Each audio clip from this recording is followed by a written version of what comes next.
It's a great day in Kershaw County. And it's an all-American county with school just starting, and our professionals and our teachers have had a full day, and we shall see where this great experiment in pandemic democracy goes. But I have no doubt it'll be done in Kershaw County, Kershaw strong fashion. With school started, we had another momentous event, and not such a happy one. We have on the wall to our left a picture of Austin Shaheen, who was chairman here for many years and a close personal friend and mentor of many on this table with us tonight. And I have to remember that we had him in this room not too long ago, in which we read a resolution. And so I'm going to depart briefly from our agenda just to recognize that great man. As we said in our resolution that we all voted on, and his extraordinary leadership by his service as president of the Camden Rotary, president of the Junior Chamber of Commerce, president of the Senior Chamber of Commerce, president of the South Carolina Association of SPAs, and president of the Numismatic Association, and also service with the JCs, the Chamber, the Association of CPAs, and on and on and on, the Camden trustee of the University of South Carolina, treasurer of this and that, and Joint Service Detachment Brigadier in the South Carolina Military Department, and an extraordinary man with an extraordinary legacy and family, and also chairman of this body that many of you remember, right, Jimmy? That's right. And Sammy, of this body during Hugo, and led us successfully through that. And so with that, and with our great sadness in our heart, I think we should join together in a moment of silence. Mr. Chairman? Yes, sir. May I? Yes, certainly. I would just like for the record to say that Austin Shaheen was a trusted friend of mine and also a mentor of mine throughout my entire life. And God bless him and his family, and he is certainly missed by this community as well. And I should add that Miss Mary, on our behalf, sent flowers to the family, and we will take it up as a body in our next meeting if we should do any follow-up. So I ask you all to consider what we should do for the family. But based on their wishes, we're going to stay and allow them time to grieve until we can make another determination. So with that, I ask a moment of silence, please.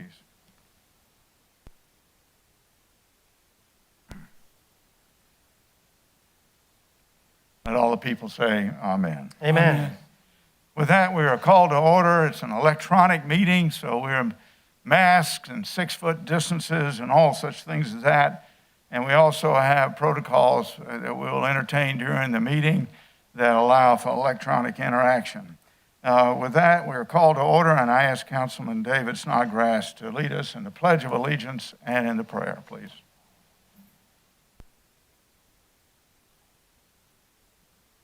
Pray.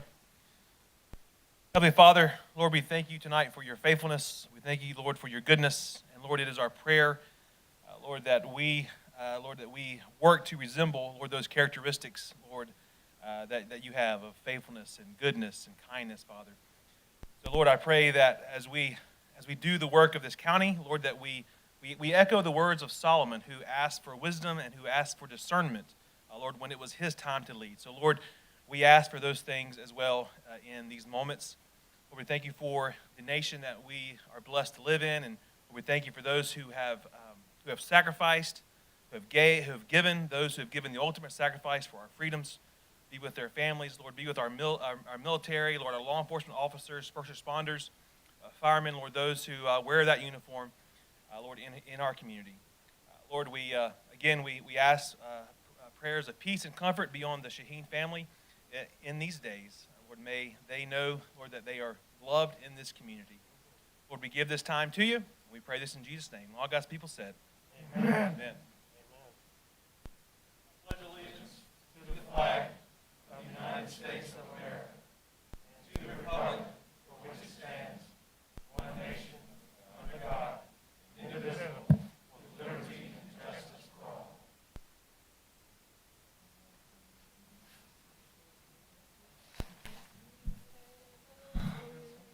Thank you very much, Councilman Snodgrass. We move now to public comments. Mary, do we have any electronic input? Under our protocol, as I said, we allow for remote input to this group through emails or telling our clerk, Mary Siegler, and we have none. So, Mr. DeBose, do we have any of those in present? Mr. Chairman and members of the council, for public comments, one person signed up, Tom Webb III. Mr. Webb, please, sir.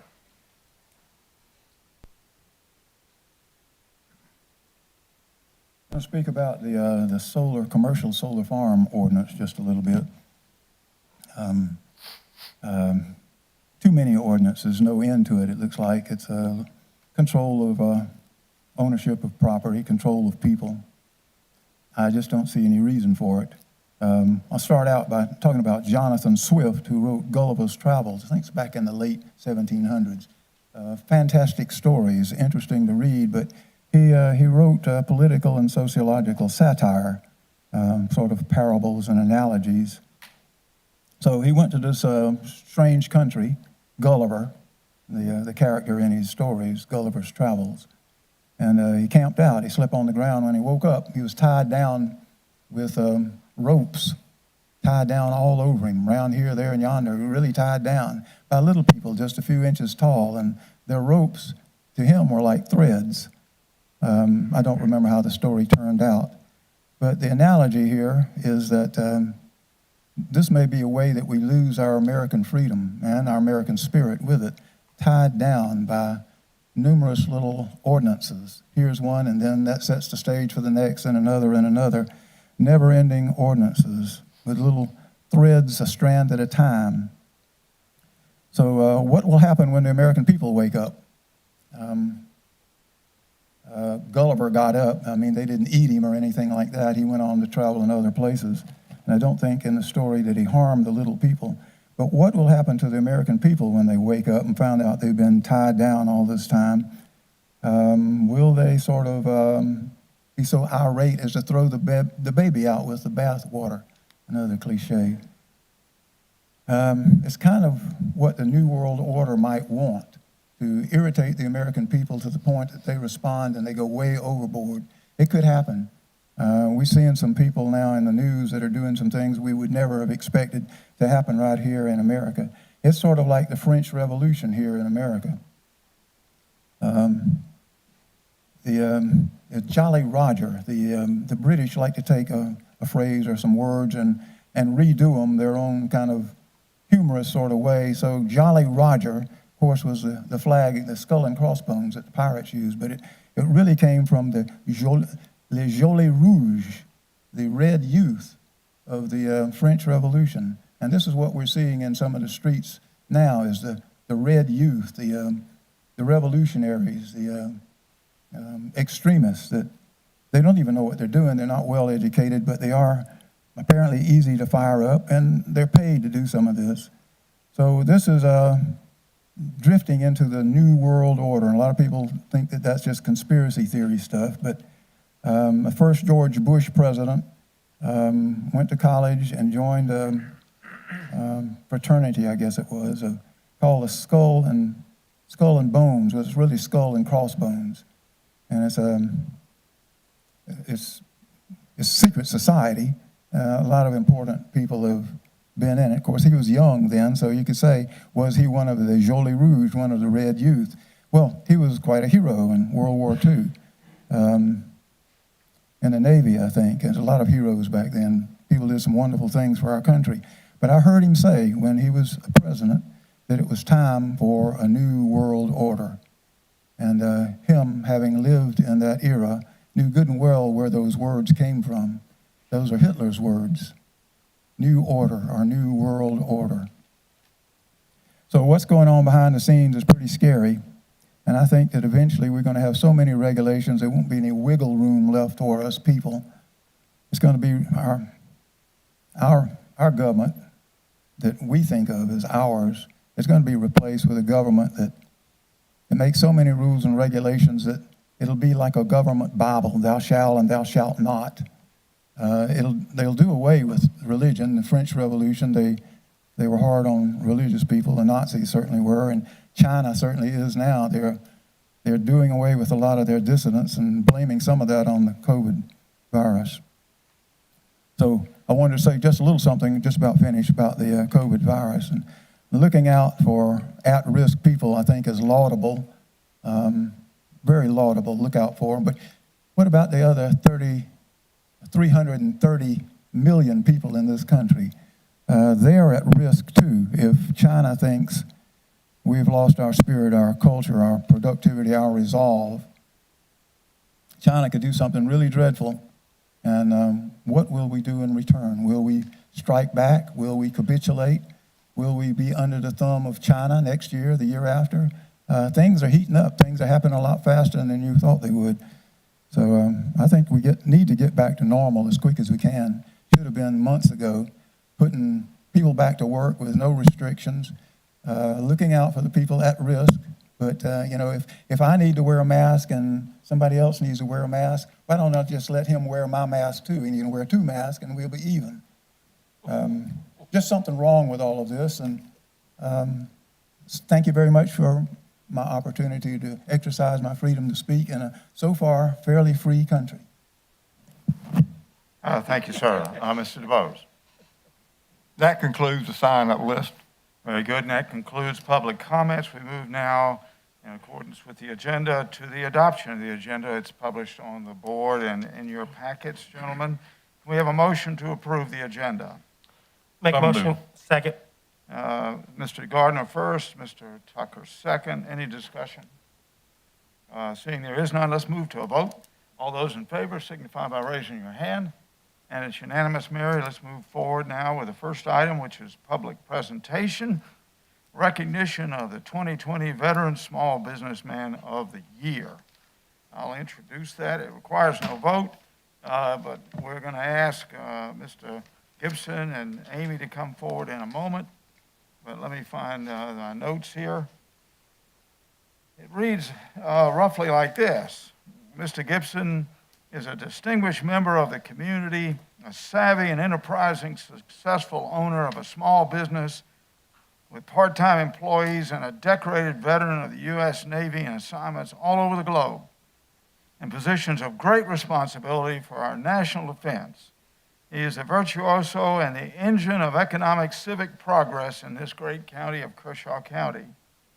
He has brought to all that he does here what made him a great naval leader of over 3 decades of service in Vietnam and throughout the Navy, as bespeaks the best Navy in the world.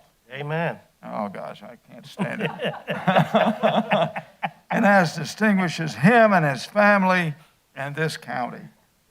He is a go-to leader in this diverse and thriving community, a credit to his uniformed maritime service and to his business.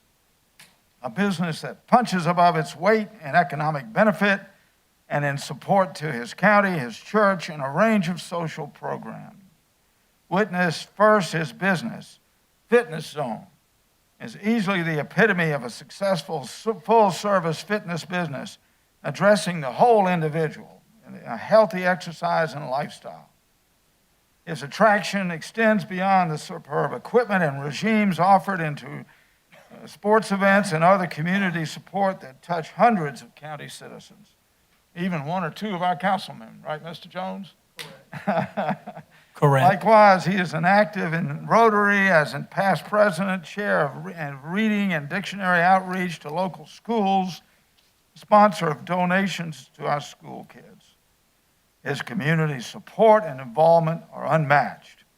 On the board of the United Way, Chamber of Commerce Board, Fine Arts Board, Community Medical Clinic, to name but a few. Finally, and most importantly, he and his wife are at the heart of core programs beyond his business. I cite his service on the County Planning and Zoning Board, his amazing wisdom in leading our national award-winning vision, Kershaw 2030, active in church. He has been deacon, chairman of the Sunday school, inter alia, and matched only in zeal by his wife, Evelyn, who is a wonderful person in religious and community support programs. They've even fostered 7 children. That's right. As the Chamber of Commerce said, Amy Kynard said, and I'll read from her statement, when he was nominated for the state award as a South Carolina Veteran Small Business of the Year, George Gibson should be selected because he has committed his life into the service of others. Amen. Not only did he serve our country for 35 years throughout his military career, he continues to serve our country through his work in the Kershaw County community.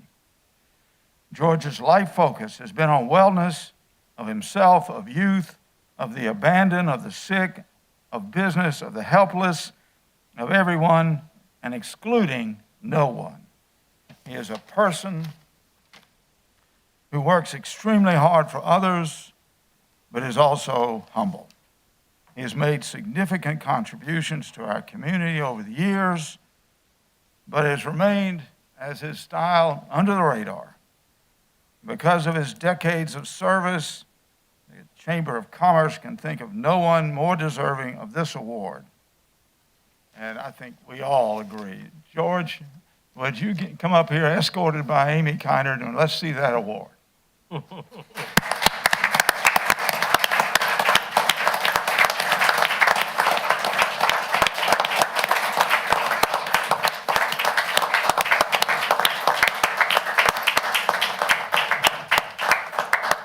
If you'd like to say something, you certainly can, George. Well, because I am George. Can I take this off for just a second to do Just that? a second. Well, Chairman Burns, Council, first of all, let me say how honored I am to be standing here and at this great place, having been presented this award. When I think about some 60-some years ago, this poor little old country boy down in Hampton County who had the good sense to meet and marry a wonderful lady who's not here tonight, some over 55 years ago, and she brought me to Kershaw County. And I think that besides joining the Navy, that might have been the best decision I've ever made. I'm just so happy to be here and be a part of this great community. And I don't take lightly having been awarded this Veteran Small Businessman of the Year, because I know that there are many other veterans who are small businessmen who are probably equally worthy for this award. Not only that, but there are many other veterans who have served this country and wore the uniform of the United States of America just like I did. And it doesn't matter whether they had stripes or bars or badges. I'm still proud of them, and I still say to thank all of you all for your services. And as I look about this council, I have a special relationship with all of you all. I look at Mr. Connell, at my wife's favorite teacher, my wife's favorite student. She loves us. And all of you all, I'm not going to call any more names, but my good friend, brother Jimmy Jones, I just got to say thank you for what you've done for us down through the years. And Mr. Burns, I thank you for your endorsement. Without that, I probably would not have gotten the award. I just say, and thank all the people of Kershaw County. But most of all, let me say this. Amy, thank you. Thank you for your wonderful words. I thank you for the confidence you had in me and in this business to do that for us. And I don't think we've been able to do that without you. So God bless you, young lady. Amen. Thank you.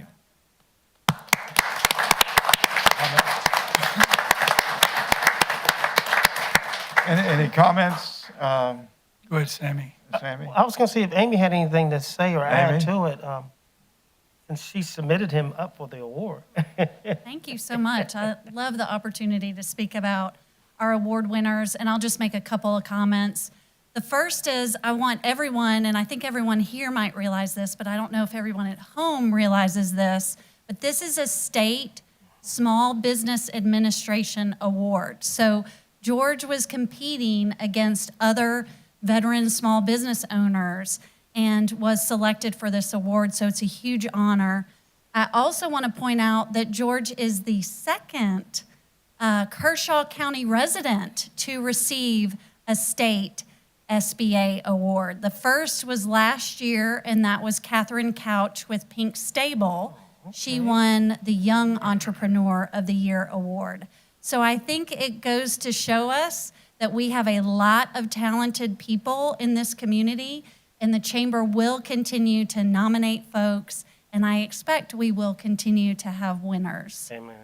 One last thing I want to say about George. Thank you so much for thanking me, but I think you heard from him how humble he is. I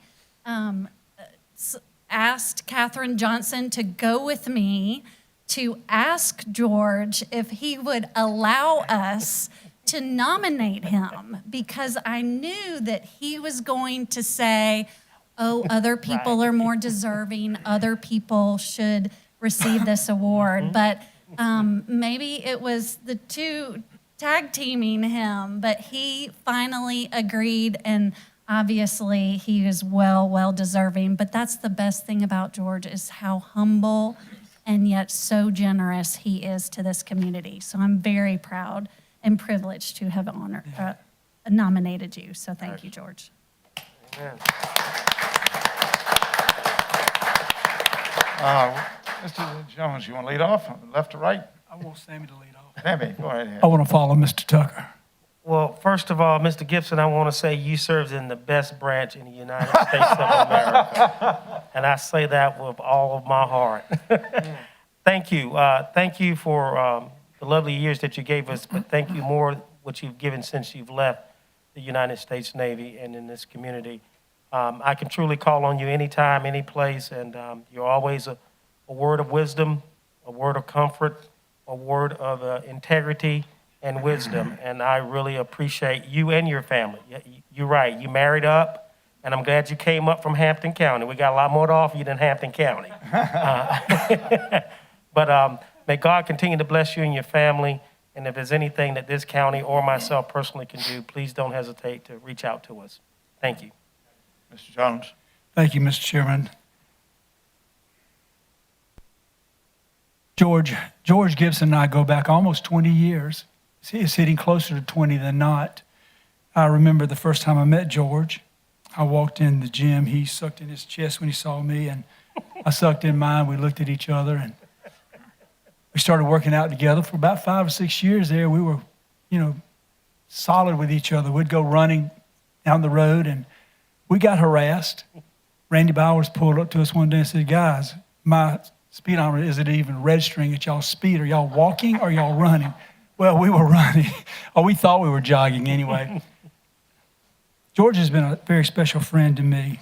I won't forget the time he said, Jimmy, how about go to the elementary school, and I'm going to be wearing my full uniform. I'd like you to be in your full uniform. We stand out there. And then I saw George's full uniform. It had so many medals on it. I only had a 90-day ribbon. I was a clerk typist. This guy was a medic with the Navy SEALs.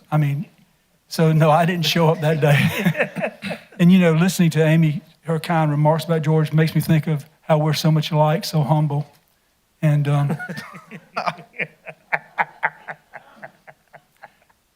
but George Gibson, you're not my friend, you're my brother.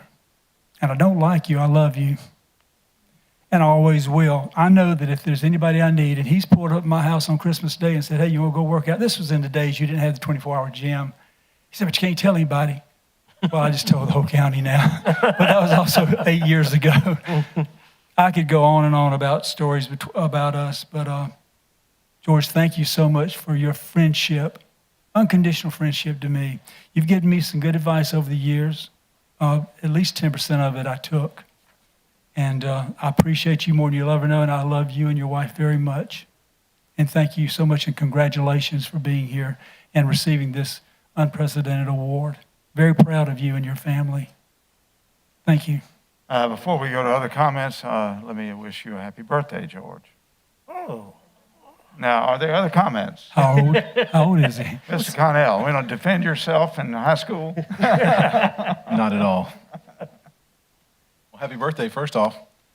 Mr. Chairman, I think your remarks were spot on except for one, and George would probably agree with it. Not only is he matched by Evelyn Gibson, but he might say he's exceeded by Evelyn. I know she can't, Miss Gibson, as I called her as a freshman in high school, I know she can't be here tonight, but I hope if she's watching this or she gets to watch it later, she knows how much we love her and that the appreciation you have for her is really deep.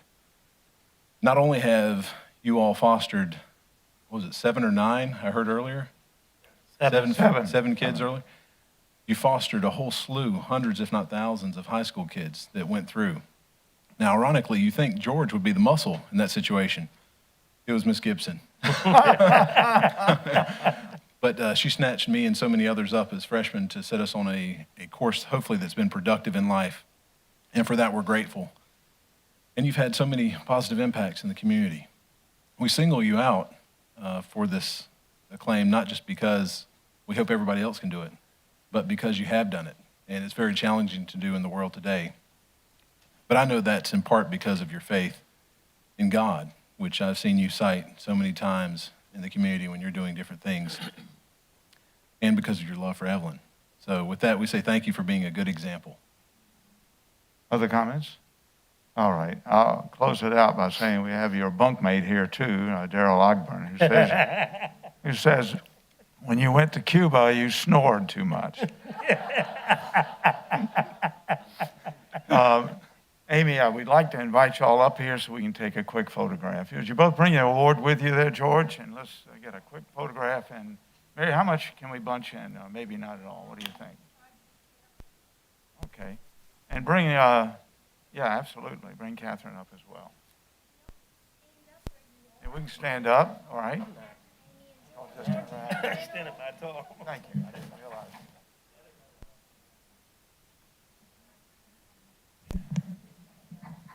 There we go.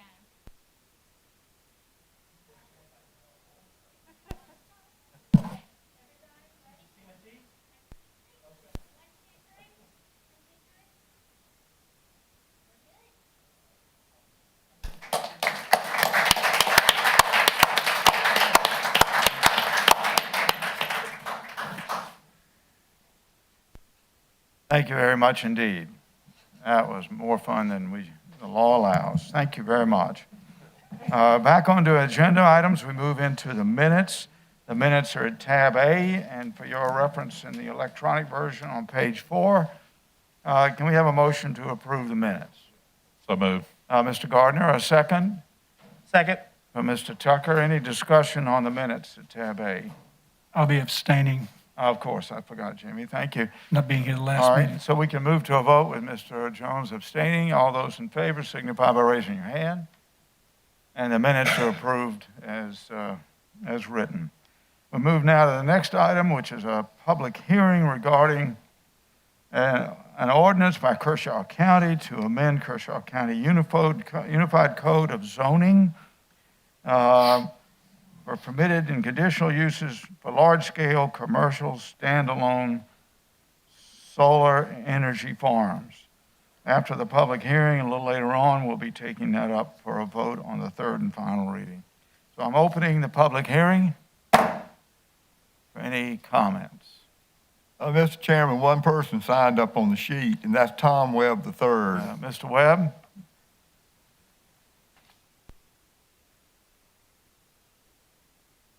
This regulation is, in my opinion, poorly written, for one thing. But it could be considered a regulation on farmers who go solar. Probably not a whole lot of them right now that are doing that, but when they get the chance, I'm sure they will, because farmers use a lot of electricity. They grind corn, irrigation. Irrigation uses a lot of electricity. You've seen these big spray rigs out in the field that crawl along and spray their corn or whatever, soybeans. Takes a lot of electricity, and they dry their grain. They use propane now, but if they could, I'm sure they would use electricity. So, and the big peach farm up there at McBee, I don't know if they still do it, but years ago I went through there, and they had what looked like windmills all out through their peach orchard. Tremendous field of peaches, but they're not windmills, they're fans. And the idea is that when it looks like there's going to be a frost, late in the season. It could ruin the crop, a good crop on the trees and just about to be ruined by frost. They turn those fans on and it disturbs the air and it keeps the frost from forming. Must use an awful lot of electricity. I'm sure they would love to have these solar power systems. Eventually, when the solar farms are in operation, their solar cells will degenerate a little bit. They won't produce the power that they used to, so they may be more available, used solar cells, and more people might want to use them, more farmers, more businesses, but they'll take more of them. They might put out half as much as they did when they were new, or maybe even less. But, they will be on the market, and there will be then these people who want to use solar cells, but they might come under this classification of commercial solar farm, because it says here in the ordinance, as I have read it, that if you have 3 or more of these units in series, solar cell units in series, it constitutes a commercial solar farm, whether you're selling the electricity or you're using the electricity for your own purposes. So it's an ordinance that would kick in when a great many people would be able to convert to solar because of the presence of these used solar cells. But they're going to have this extra red tape. This ordinance is rather vague. It says 3 units in series if it was mounted on the ground, would constitute a commercial solar farm. But it doesn't say what a unit is. How big is that? What square footage are we talking about? Too vague. I wish you would table this thing till you get it straight. Who pays any attention to me? 15 feet high. You can't go over 15 feet high. Why not 14 feet? Why not 16 feet, 18 feet, 20 feet? Why not just leave it up to the people who are setting up a solar array for generating electricity? Why should the government or the county have anything to say about that? And then if it's not productive for 6 months, then it has to be decommissioned. All that effort that they put into setting this thing up because of some problem, you don't know what, health or some breakdown, or just don't really know. If the thing is out of production for 6 months, it has to be decommissioned. Money has to be set aside for that. A lot of money has to be already there in the bank waiting to decommission it. It's not something that I think ordinary business does. This sounds like a stepping stone toward more ordinances and more trouble for the ordinary people of this county and this country. So my suggestion is to table it, to get more input from farmers and other people. It just doesn't sound American. It sounds like it came from Europe or somewhere where they don't mind being regulated to death. As for me, I favor freedom. Please table this thing until you can look into it a little bit better. Poorly written. Thank you. Thank you, Mr. Webb. Mr. DeBose? No one else signed up. Okay, we'll wait a moment to see if anyone else comes forward. And Mary, have you got any inputs electronically? No, sir. Okay, the record should show that. All right, with that, I think we're ready to call a vote. No, I'm ready to move to the next item, and I'm going to close out the public presentation. With that, we moved, the public hearing. We move to the administrative updates, and Mr. Carpenter is going to update us on the census and the COVID-19 update. Mr. Carpenter. Mr. Chairman, members of council, 2 reports for you tonight. One, an update on the census. You see on the screen that is in front of you and behind you the most recent figures that we were able to get for Kershaw County, showing the percentage of participation by zip code within the county, or by census blocks, within the county. And as you see, we still lag up in the Liberty Hill, Westville area. Lugoff and Elgin are pretty comfortably now getting into the upper ranges, into the upper 70s to 80% range already. The rest of the county averages together, though, and we don't have a county-wide figure at this point, the reason being that they've gone door-to-door now, and so they're not releasing the information of the door-to-door yet. So we don't know specifically what the door-to-door in Kershaw County is. What we do know is the door-to-door in the Midlands brings the Midlands to a 58.3% completion rate. So we should be well ahead of that because we were in the 60 percent range when, before they started going door to door. So as frequently as the case, getting good data is hard. So I can't tell you exactly where we are countywide other than to show you that map right there and say that we are working this month. It is supposed to end at the end of September, the door-to-door part.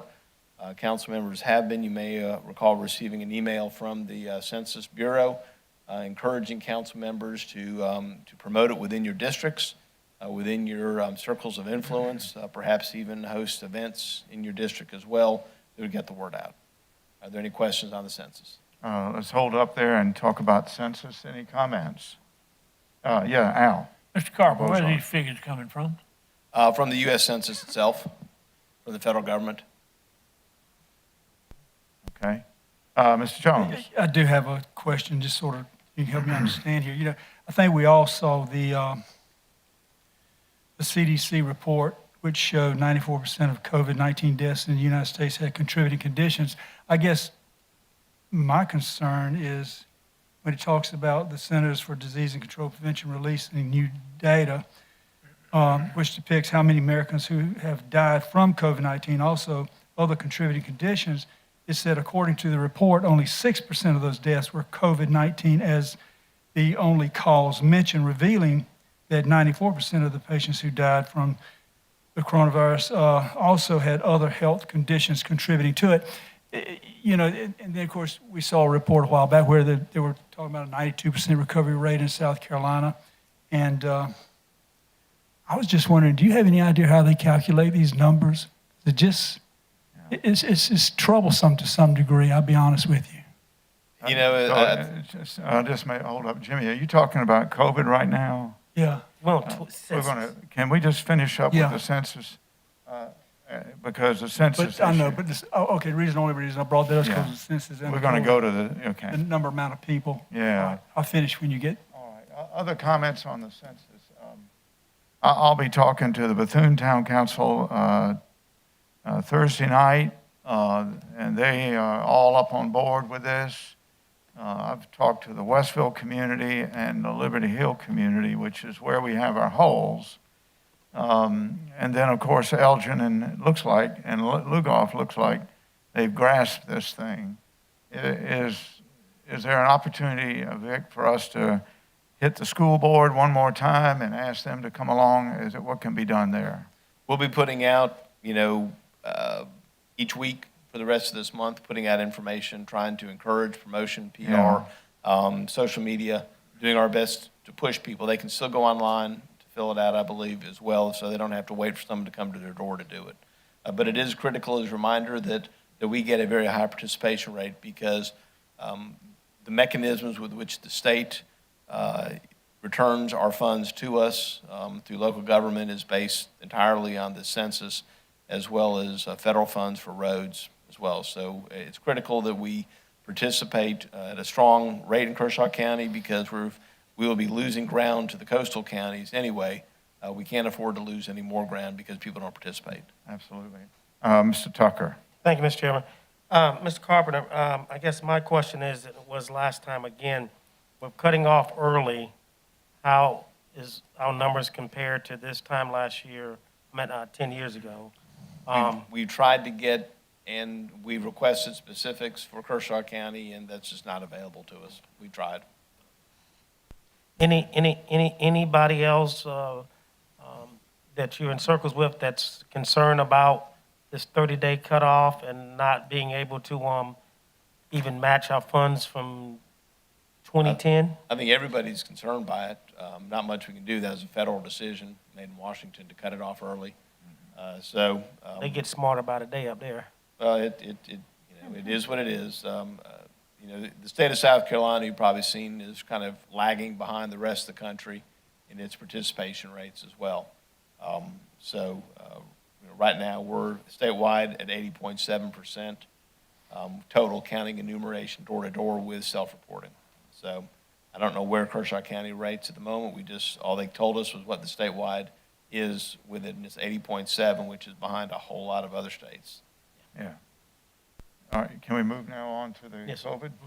All right, Vic, back to you, sir, and we'll get to Mr. Jones' Yes, so question. then moving on to COVID, As you've seen with the numbers lately, they've gone up and down, some pretty interesting spikes and valleys. Today we had three new cases reported in the county, which is good. We had as many as over 30 just a couple days ago report as well. You see there the 14-day rolling average, and that average is a better indicator of the course of the disease. You can see where it's spiked and valleyed, and right now it's been going up until the last couple days. It had been going up fairly steadily for about 2-3 weeks, and the last 2 days I think it's dropped on us pretty nicely, but we have yet to have any days with zero reporting. Our next slide will show you the average daily count.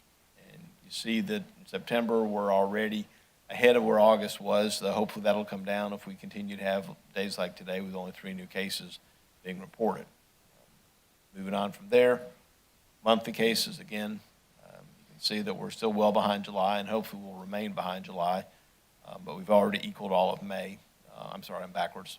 We've already exceeded May and March already. Then moving, one more.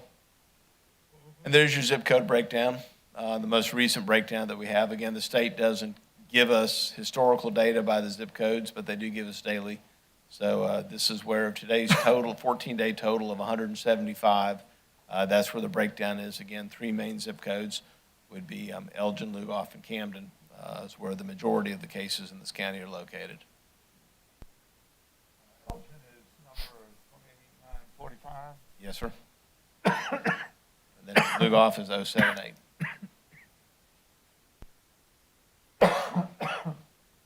Right, sir? Is that COVID? Yes, sir. Coughing. Are you through? Yeah. Okay. Jimmy, please. All right. Well, first off, I'd like to say, Sammy, don't ever mess me up like that again. You want me to repeat everything I just said? No need to. Because you did have it, senses in COVID, and I did jump the gun a little bit, but I'll let Sammy off this time. You want me to repeat what I said? Or, Yes, sir. okay. Can you kind of give me some understanding or help me understand where we're deriving these numbers when we hear a lot of gloom and doom, but then a report like this comes out, which is not gloom and doom. And let me just say this. I respect the disease. I'm not afraid of it, but I'm more afraid of the panic that it will cause. But I respect it. If there's a law that says you're going to wear a mask, I'm going to obey the law. If there's a business that says you got to wear a mask, I'm going to put the mask on and wear it. I'm not going to defy business owner's wishes when he owns the property. I'm not going, because I don't have to go in, but I do. I'm not going to defy a law. However, I have my own personal beliefs. But bottom line is, it's just, to me, confusing when I see these, to some degree, conflicting reports. But yet you don't hear the good. You only hear the bad. I don't want to say sensationalizing, but I mean, I just don't understand. Mr. Jones, it's one of the frustrations of this whole pandemic is getting good data and determining. You know, we look to DHEC, and the CDC is the duly appointed entities to be the repository of such information. But it's a struggle, honestly, to get them to release good data to us. They're fearful, perhaps, of being wrong or of releasing too much personal information. But it results in us at the local level never having a good grasp just on something as, I don't say this lightly, but how many fatalities we've had in the county. DHEC is one number that they report, but our coroner has a lower number that he reports. So I go with my coroner. He's closer to the situation, and so It helped me understand where my thinking's going here. But I can tell you what I think. What bothers me is that isn't there related dollars to COVID death to some degree, the numbers? I'm not sure. Well, I don't know. I just can't for the life of me figure out why we have one report that seems to be gloom and doom and then another report that seems to be pretty positive. That, hey, we're going to beat this thing, and hopefully there'll be a vaccine out pretty soon. But I guess all I can say is back to the 14-day average, you kind of see it's a roller coaster where we got good weeks and bad weeks. And, sure. And I would like to think that whether you wear a mask or not, if you've been in Lowe's or Walmart, you've probably been around somebody who's had the COVID because they've been so crowded. But anyway, I was just confused on that, and I just had my personal thoughts on it, but want to see if you had anything you can contribute to maybe some of the reports like this that we get. I just don't know how much I trust the health department or the CDC, which I mean, I'm sure they could care less what I think, but, you know. Well, I don't Just have any one- sense, Mr. Jones, that any of these numbers are made-up numbers. No, So I don't have any sense I of think, that. you think they're exaggerated? No, sir. I don't think they're exaggerated, and because, as you know, we've worked closely with our local hospital as best we can to help them and support them. And they view it as very real Sure, numbers. absolutely. And I've spoke with my personal physician, you know, physicians, you know, they all seem to agree with everything that's going on. But let me just say this, because I need to make sure I make myself clear that, as I said, I'm sure they could care less what I think, but I could also care less what they think as well. And they probably don't care about that either. But anyway, thank you, Mr. Carmen, for probably not helping me understand it any more than I did before I came in here, but you did a good job trying to do that. Thank you. Other comments? I want to ask Mr. Bozard.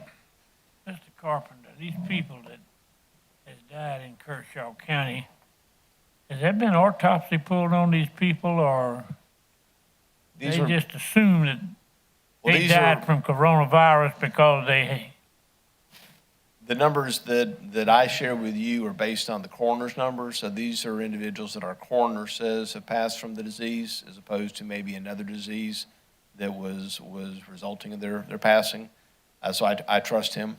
I don't know that he's sent every one of them off for an autopsy, but he is pretty adamant about his figures being correct in the sense that they have passed. We've had that conversation, and I've asked him, are these people that might have passed from heart disease or something else and just happened to have COVID? And his response has been, no, these are people who had heart disease, but they died from COVID. So I trust him on that. That's the only thing I can do. okay, so basically, what you're saying is it's still a guess. Sure. Okay, thank you. Best number we have. Other comments? Let me ask you about this. This chart has a period of what? This is Just total? 1 day. This is the current 14-day average of 175 for the last 14 days. 14-day rolling average? Yes, sir. So I see. yesterday, I think it was 180, and so it's dropped a couple from yesterday to today over the 14-day period. Yeah. And of course, we'll be watching to see how things go with schools opening, right? All Mr. right. Chairman, if I may, Yeah, one quick Jimmy? remark. I would like to say that my wife has advised me to keep my mouth shut on this topic. She said, because you'll probably be the first to come down with it. Anyway, we'll see. Thank you. I didn't take her advice either. Your wife's a smart woman. Yeah, beautiful women. Other comments? Excellent presentation, very sobering, partly because the uncertainty that's associated with it. We'll be watching the school district as they move through this, and we'll be standing with them. They've got a tough job, and so I ask everybody to stand behind our teachers, the staff, our students, and the work going ahead for our families as well, and do our best to be responsive when they ask us for something. So with that, Mr. Carpenter, we'll move into a resolution. It's at tab B, and if you'll put it on the screen, tab B for you electronically is page 8. It's a resolution approving the borrowing by Kershaw County Hospital Board of an amount not exceeding $42 million and other matters relating thereto. I'm going to introduce it, then I'm going to ask for a motion. Once this thing is on the table, I'll ask Mr. Ogburn and his fine team to come forward and take us through the rationale here. Starting with a letter dated 3 September, addressed to the County Council on behalf of the Health Services District. I am writing to ask you to consider the attached resolution regarding our intent to build a new Carish long-term care facility on the Beechwood property. We kindly ask that you place a resolution on your 8 September meeting agenda so we may discuss it with you. And it goes on, signed by the Executive Director, the esteemed Sally Harrell. I'll now read the resolution, which, as I said, on page 9 in your enclosures, as follows, and then I'll ask for a motion. The County Council of Kershaw County, the governing body of Kershaw County, hereby makes the following findings of fact in connection with the adoption of the resolution.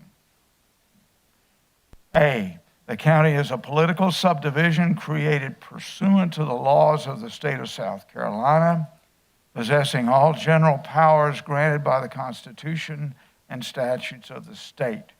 B, pursuant to the Code of Laws of South Carolina, the governing body of any county in the state may approve the borrowing of money for general hospital purposes by any nonprofit public hospital located within its bounds, which has borrowed money previously.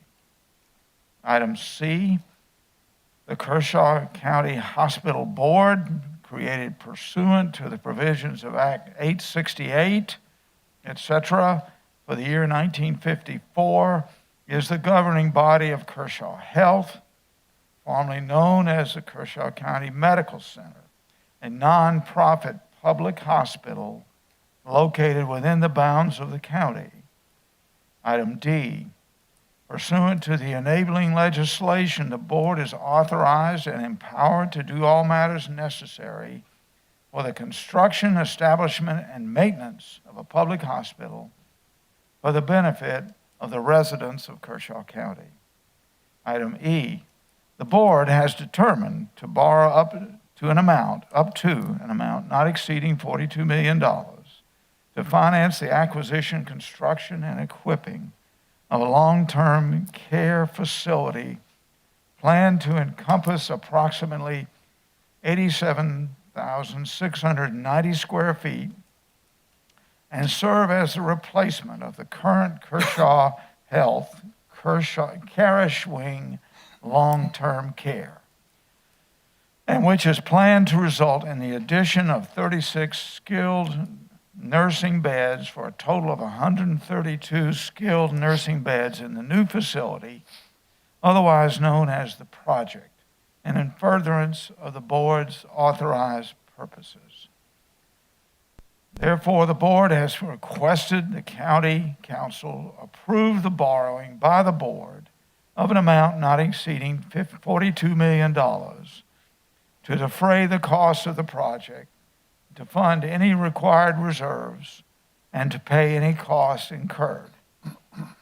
Now, therefore, be it resolved by the Kershaw County Council as follows. Section 1, the council hereby consents to and approves of the borrowing by the board of an amount not to exceed $42 million aggregate principal amount from time to time as a single borrowing or as a several borrowings as the board shall determine for the purpose of defraying the cost of the project, to fund any required reserves and to pay any costs incurred in connection therewith.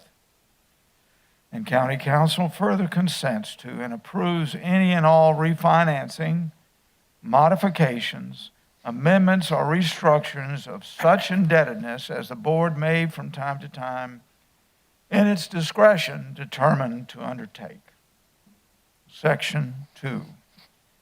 Neither the project nor the borrowing will give rise to no pecuniary liability to Kershaw County or a charge against its general credit or taxing powers. Section 3. The council hereby authorizes and empowered to take such further action as may be necessary to fully implement the action contemplated by this resolution. And Section 4, the resolution shall be effective upon the adoption. With that, let's move to a motion to approve. So move. Mr. Jones, Mr. Tucker, second, please. Second. Second from Mr. Tucker.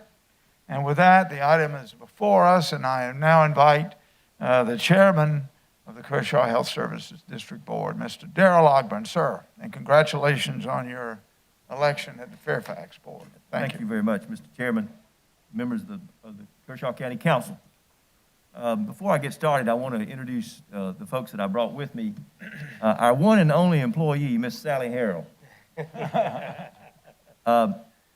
Mark Quinn is our accountant with Shaheen, Hancock, and Godwin. and Mr. Lawrence Flynn here with Poe and Flynn Law Firm, who helped to put together this resolution. I'm here to get approval of this resolution tonight, hopefully. But before I do that, I'd like to talk to you a little bit about where we are in regard to our project. There's been a lot of moving parts, and things are becoming a little better now and getting settled down a little bit. We got our CO in from DHEC right on schedule, not a day early than was promised. We've hired a construction superintendent, Mr. Eddie Rogelsberger, and we've hired our contractors, Thompson and Turner, out of Sumter. We are ready on Monday night to approve the final design and the floor plan. And so we're getting close to turning some dirt. The issues that still remain are the wetlands issue and the actual location of the facility, because if we get the conclusion that the wetlands are not affected, that property is not affected by wetlands, we can move the facility just a little bit and help us out, save us some money, and give us a better location on the property. And the infrastructure is another item that's still changing around a little bit. Some time back, we entered into a conversation about the advisability of, with the pandemic that we're dealing with, the advisability of having private rooms versus semi-private rooms. And we discussed that for a little while, got some experts' opinions about it, and it seems as if the future looks like most people are going to be insisting on having private rooms. Somebody posed a question with me as to who would you want to room with? My question was, who would room with me? But this generation won't say a private room. So we changed that a little bit. We're going to have now 90 private rooms and 21 semi-private rooms for a total of 132 beds. And that held us up just a little bit with some redesign and cost us about $600,000 in cost to get the new plans drawn. But we're ready to move forward. Now, we have Sally brought some schematics, I think, of the floor plan and of the outside appearance. Now, when we challenged the architect early on to make the outside appearance of this facility fit in with Camden. And so they went around town and they found existing buildings, homes, businesses, and everything else. And they have incorporated a lot of those things, those features, in the outside appearance. We will make that final determination on Monday night. Sally, is that correct? And so we're ready to move forward with that. $42 million is probably a big ask. But we didn't want to have to come back and ask for another permission later on. Now, built into this $42 million is a great deal of infrastructure. I'm going to break down some of the numbers for you here. Let's see if I can find my numbers. The cost of the nursing home itself, Sally, where did I put that number? It's 24 million? Must have misplaced it. There it is. Okay. All right, yeah. Okay, this is from the CON. The total cost is $34 million, I'm sorry. The land cost was $500. The prep, 4.6, the land prep. Building construction is just a shade under $26 million. And equipment cost, $2 million, and architectural fees, slightly less than $1 million. We're asking you to allow us to borrow money on our investments. And $42 million, the rate today is 1.5% plus LIBOR. So it's a very favorable rate. Now, the reason we wanted to do it this way rather than bond is bonding takes a little bit longer. We can do this now and make it easy, and then later on when we get ready to move to the other phases that we're considering, phase 2 and phase 3, we will probably then step back and, under advice from our lawyers, probably end up bonding at that time. Since we came into existence and the old hospital board went away, the health service district stepped in, we feel like we've been extremely good stewards of the county's money, the county's citizens' money. On December 31, 2015, we had just slightly less than $43 million in assets. At the close of business on July the 31st, we had slightly less than $54 million in assets. During that time, we've spent, this is a total of about $11 million in growth. During that period of time, we've spent $6 million shoring up our employees' retirement fund. We have contributed $2.5 million in grants to worthy organizations across the county that deal in healthcare and improving our health. We spent approximately $250,000 on the Beechwood House, $200,000 in land and property development, and $1.5 in design. Some of the upfront money in this $42 million is for infrastructure, and we intend to build the infrastructure that will support the next two phases on the front side. We think it'll save us some money in the long run by doing it that way. And so I have two committees that I have appointed that are looking into the independent living and to the assisted living. We did a market study, and the market study came back that we should expect to be able to support 75 to 100 individual independent living units. That would be homes or apartments. And that we could support 60 assisted living units, included in that would be some memory units as well. So we're building the infrastructure with that in mind. And these two committees are going to look into the advisability of doing those two things, and they're going to come back to the board when they're prepared, after they've got sufficient advice and studies. They're going to come back, and then we will move to those phases later on. But the upfront challenge is to get all that done upfront. We think we've been good stewards of your money, and we will continue to be good stewards of your money, our money, the citizens' money. The Carriage House is a wonderful building. I would invite any of you all to come. Call Sally or call me. We can meet you up there anytime you'd like to. We can do it as a group, or we can do it individually. But you need to see that Carriage House, which my guess is about 3,000 square feet. I don't know but it's a nice house. We're going to put our offices in that building and try to find some other use for the rest of it. Maybe we thought about some overnight rooms in that building. So we're looking at accessing that. We've stabilized the home, the big home, by getting rid of the rot, repairing the roofs, did a lot of structural things with it, and it's in pretty good shape right now. But we have no idea what the full cost would be to renovate that house. But that's one of the things that the board has decided it wants to focus on and make sure we do, because that house is worthy of saving, and it will be the center point of the whole project. So we're working on that as well. But come and visit the house and walk around the grounds. You will have a much better appreciation for that property. I'll remind you that we paid $500,000 for a piece of property that appraised for $4.7 million. And Mr. DeBose and I were talking beforehand. He pointed out that he thought she had paid like $1.2 million for it when she bought it. So she took a huge loss. But she was a very generous lady. I've never met her, never talked to her on the phone.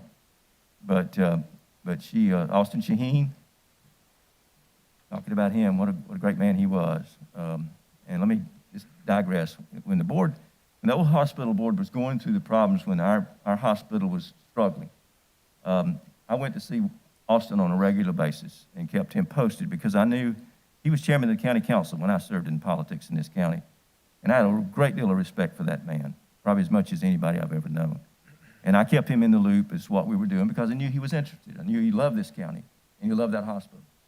And as we progressed along, meeting, and it finally came to the point where I had to go give him the news that we could no longer sustain our hospital by ourselves and we had to find another avenue, and that was going to be to lease our hospital. And he was sitting across the desk from me, and I told him that. And he stood up, leaned over his desk, and grabbed my hand and shook my hand. He said, "Darrell, I know you did the best you could, and if this is the way it's got to be, that's the way it'll be." And he thanked me for what I had done. He was just a mentor to many of us, and I'll miss him. What a great guy he was. But I'm going to tell you a couple of other things, and then I'm going to shut up. we're working on a VA contract for Kershaw. Scott Neal, who is our administrator over there, has done a great job. He's looking at new ideas, new ways to fill these beds, because it's going to be a challenge to us to go from 88 beds to 132. But we're going to fill them. And so he's working on that. But I want to thank this board for focusing on our board. You have put a lot of talent on that board, with the exclusion of me. There's a lot of talent around that board. It's varied, but everybody is engaged. We're very collegial with each other. We have our disagreements. We speak our mind. And when it all finally comes to the conclusion, we're generally almost unanimous in the way we move forward. It's very deliberative. These people are smart. They work hard. And I thank you for vetting these people and getting the kind of board they have. I'm just proud to be part of it and honored to sit as chair. And with that, Mr. Chairman, I'm going to ask you to approve the resolution, and I'll be happy to answer any questions anybody might have. With your indulgence, we'll move to some questions. Let me first say again that you were gracious in pointing out that Mr. Ed Royal, the first chairman of this county council, and Mr. Austin Shaheen, whose loss we deeply mourn, was the second one. Those two gentlemen behind the scenes facilitated the movement of this property. It's such a wonderful offering from the owner, and thank you for bringing them up. Now I'll move to Mr. Jones, since you are the lead on the motion. Please, sir. Thank you, Mr. Chairman, members of County Council, and welcome, Mr. Ogburn and members. I don't make a lot of motions on issues up here. I usually say enough without having to do that. But I wanted to on this, and I have some comments I want to say. The Health District requests that council authorize the borrowing up to $42 million to construct a new long-care facility, healthcare facility on the Beechwood property off Knights Hill Road and Highway 97. I want to start by saying I congratulate Chairman Ogburn and the entire board and Executive Director Sally Harrell for the good job they are doing. And that goes without question. I voted for every single member of the Health District Board and fully support their management of the Kershaw wing and assets acquired from the sale of the hospital. We went through some pretty tough times. We didn't know if we were coming or going. Mm-hmm. Chairman Ogburn has fully briefed me on the project and the financial condition of the Health District and its outstanding plans to build and pay for the new facility, which, as you said, Mr. Chairman, no liability on the county council. Acquiring Beechwood at a bargain price is unbelievable and outstanding. The community needs to also thank the Health District Board and, in particular, Lucy Lindsay for preserving Beechwood and making it an asset for Kershaw County. And, you know, Darrell, back in 2014, you came over and visited me. It was a rehab facility. Mm-hmm. My wife said I was in something else, but I wasn't. It was a rehab facility, not a nursing home. But you looked around, you saw how it was laid out, and you said, Jimmy, this is what we need in Kershaw County. This is what we need for our citizens. And you never forgot that. I mean, that was just one little small example, I'm sure, of what went through your mind through all this. But again, I've been there with you through thick and thin from the first day you were appointed. And you haven't slowed down yet. And you've held me accountable. And I appreciate that. So I look forward to approving this resolution. Thank you, Mr. Jones. I appreciate it. A second by Mr. Tucker. Sir. Thank you, Mr. Chairman. Chairman Ogburn, mm-hmm. I know this is kind of like your birth child here. When you first got on and was trying to get yourself acclimated and rooted into what all was going on the hospital board, and then eventually became the chair, that you had your eyes on wanting to do something that's going to be very meaningful and sustainable for the future of our children and grandchildren and all who come after, as they watch over us at the Kershaw wing, you and I and others. I say that because I know this is dear and near to your heart. And I appreciate, once again, as Councilman Jones has said, all your hard work. The board, some members have come and gone, and some are still there. But I thank God for all of you, and Miss Sally for the hard work that you're doing to keep them straight, because I know that's a chore within itself. But congratulations, and as this process continues to develop, if there's anything that we can do and I can do here from this seat, please don't hesitate to reach out to us. Thank you very Yes, much. sir. Thank you. We'll just go around. Mr. Snodgrass? Sure. Mr. Chairman, thank you so much for your work on this. In my profession, I spend a lot of time in the Kershaw facility, or I did until COVID. Now it's a little bit more virtual. But I know it's one of our more sought-after facilities in our county. Everyone loves going there, so I know this will only enhance the excellence that you guys already provide. And just a quick question: do you foresee the new facility continuing to be a facility in which, because currently you have all levels of economics that use your facility? So will this continue that history of being accessible to Mr. everyone? Snodgrass, I feel like I'm standing on the shoulders of giants. Yeah. People who go back to the 50s when that hospital was created and the Kershaw wing was put in that hospital, they're the ones that deserve the accolades because they made it possible for us to have a hospital and a fine Kershaw wing. And that reputation of Kershaw wing, a 50-year reputation of Kershaw wing, is important to us. And we don't want to change the culture at all of the Kershaw wing. We want it to stay just like it is, just bigger and newer and nicer. That's what our goal is. We have a wonderful partner in White Oak managing our facility. Scott Neal is a homeboy, grew up in Kershaw, just a wonderful, wonderful guy. And his daddy just died not long ago. And so, anyway, he is a good guy. He lives and breathes it. He lives and breathes it. Don't want to make too much of this, but we do have some COVID cases over there. And eventually it showed up. But it was remarkable that they kept them out of there as long as they did. It was inevitable it was going to happen at some point. But he's taken all the precautions he can. DHEC was in there today and congratulated them on the job they were doing with the isolation and the steps they were taking to protect their patients. And that is our goal, is to make sure we maintain that same kind of service, the same mix of people in our nursing home that we've always had. We're looking forward to that. I appreciate it. I didn't expect any other answer, Yeah, but just wanted to go on the that's it. record that everyone would know. Thank you so Thank much. you. Mr. Gardner? Mr. Ogburn, Yes, I sir. don't think I've ever called you that in the 60 years I've known you. But I do respect you and what you do, and thank you for all the work that you do in previous boards before you were the chairman, and what you did to keep our hospital going, and for what you're doing with the Kershaw wing. I just got a couple questions, and you may not be able to answer those. But obviously, percentage increase in anticipated revenues, have you got some numbers on that? And We do. cost of operating versus, and what would be the break-even point? You know, you're talking about filling beds and keeping them full, the break-even point of how many, I don't know if patients is the right word, but how many occupancies would you have to have to break even, and all those, because I'm a numbers cruncher. Well, I'm All going to those call on types of Mark. things that, I mean, I don't anticipate that being a problem, but obviously, you know, I'm a numbers guy, and I like to know where we're heading and what we're going to be doing, and in terms we've of run- we've paying run off a models. $42 million debt, obviously, that's very important. So those are some things I'm concerned with, so. Mark, quickly, come up, Mark. He can address that. And I'm on finance at church with Mark, so I know he's got the answers.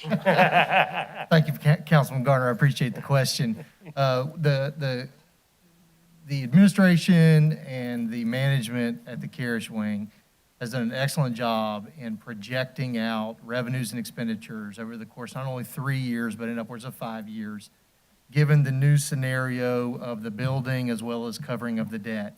I don't have the specifics of the information here with us. We do anticipate, because of the addition of the number of beds that are in the facility, there obviously will be an increase in revenue, but in addition to that, an increase in cost as well, of course.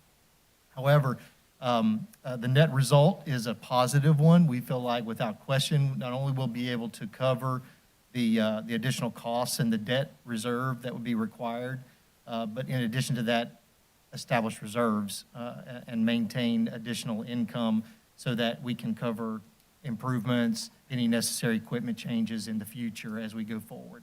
I'm happy to provide those projections to you, just don't have them with me today. But rest assured, they, not only have we looked at it internally as our management, but White Oak management, our facility, has also analyzed it. We've gone through it extensively. Very good. Thank you. Hopefully that answers your question. It did. Satisfied. Thank you. One thing I remembered when Mark was talking, we've calculated that the square foot cost for the construction of the facility is going to be in the neighborhood of $290 per square foot. Somebody asked me about 42 million, and I think they just divided the 42 million by the cost, and it came up with a outlandish per square foot. But there's plenty more in there other than building in that $42 million. So thank you, Tom. Good, thank you, sir. Mr. Bozard. Yes, the contract that y'all have let, is this a fixed contract or is this a plus, cost plus? It's, Mark, or Sally,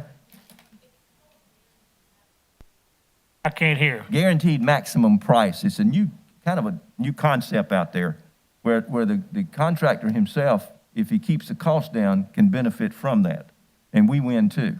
And that's the new model that most people are using now. And I can't get into the details about it myself. I just don't. That's why I got Sally and Mark. Okay. What's your plans for the old carriage wing after you get the new one? The contract that we have with the operator of the hospital gives them the right to take over that space. And they will have that space to do as they please. So they'll do whatever they want with it. I don't know. They cannot compete with us. They cannot have long-term care beds, skilled nursing, long-term care beds. Okay, So they thank can't you. do that. To round out that question, the hospital has prospective buyers, and that arrangement would remain, correct? Yes. Yes. Thank you. Mr. Connell? That just answered one of the questions I had. How you doing, Mr. Ogburn? I'm doing good, man. I think it's smart to pre-build all the infrastructure. If you're going to pay for a site mobilization cost, you may as well do it once and try to get the infrastructure in place because it'll have a long life service. 1.5% is a great rate. I just heard you say $290 a foot. Even that seems a little high. I'm just wondering, never been involved in a facility like this before. Does that include any type of equipment overall in the project that would be required? No, we got a in each room? separate line for the FF&E. Furniture. That wouldn't be part of the $42 million that's being borrowed? Oh, yeah, this is part of the $42 million, yes. Okay. Yes. Yes.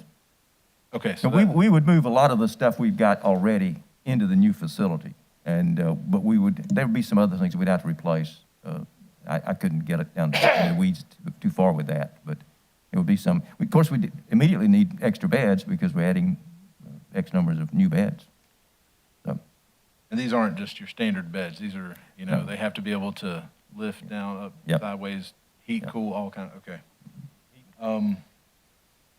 Yeah, well, there's all the questions I have. Thank you, Mr. Chairman. Thank you. One Any quick- roundup questions? One Mr. quick Jones? comment. Having been here from the very beginning, along with Councilman Tucker, the Health District Board, as we know it now, literally saved the Karish wing. Yeah. There's no question about that. Because when the hospital, all that transitioning was being done, they had no interest in the Karish wing. We had a deal set with Capella and a hard line on the money. And at the end, Capella came to us and said, we're not in the nursing home business, and we don't want the Karish wing. And we're going to let you all keep the Karish wing, and then we will reduce the sales price by $5 million. Well, we went into the executive session, and I don't remember who it was. It might have been me. I don't remember. At my age, I can't remember what I had for breakfast. But somebody said, this deal's too close to closing for us to do much changing. Let's just agree to keep the Karish wing and keep our $5 million too. And so that's what we did. We kept the Karish wing and kept the $5 million too. Great move. It was a card game. We were playing poker. So we Thank rolled you. the dice and we won. Thank you, Mr. Chairman. That's what I wanted to. I think I'll close it up so we can get to Yes, sir. call the question. First of all, thank you again to you and the board for understanding the intent of Vision 2030 about the importance of healthcare and the whole person being cared for, and the way you've reached out to the CMC and other agencies in the county to help them with grants bespeaks your community mindedness, and I appreciate that, sir, and look forward to working with that. A little bit of housekeeping here. How do you see going forward? We're not running your board. You're not responsive to us except for underneath the Home Rule Act. I'm asking about your view on future phases when we get to a bond and periodic updates that we would need to bring before this council going forward. Do you see us hearing from you in this body once a year, once every 6 months?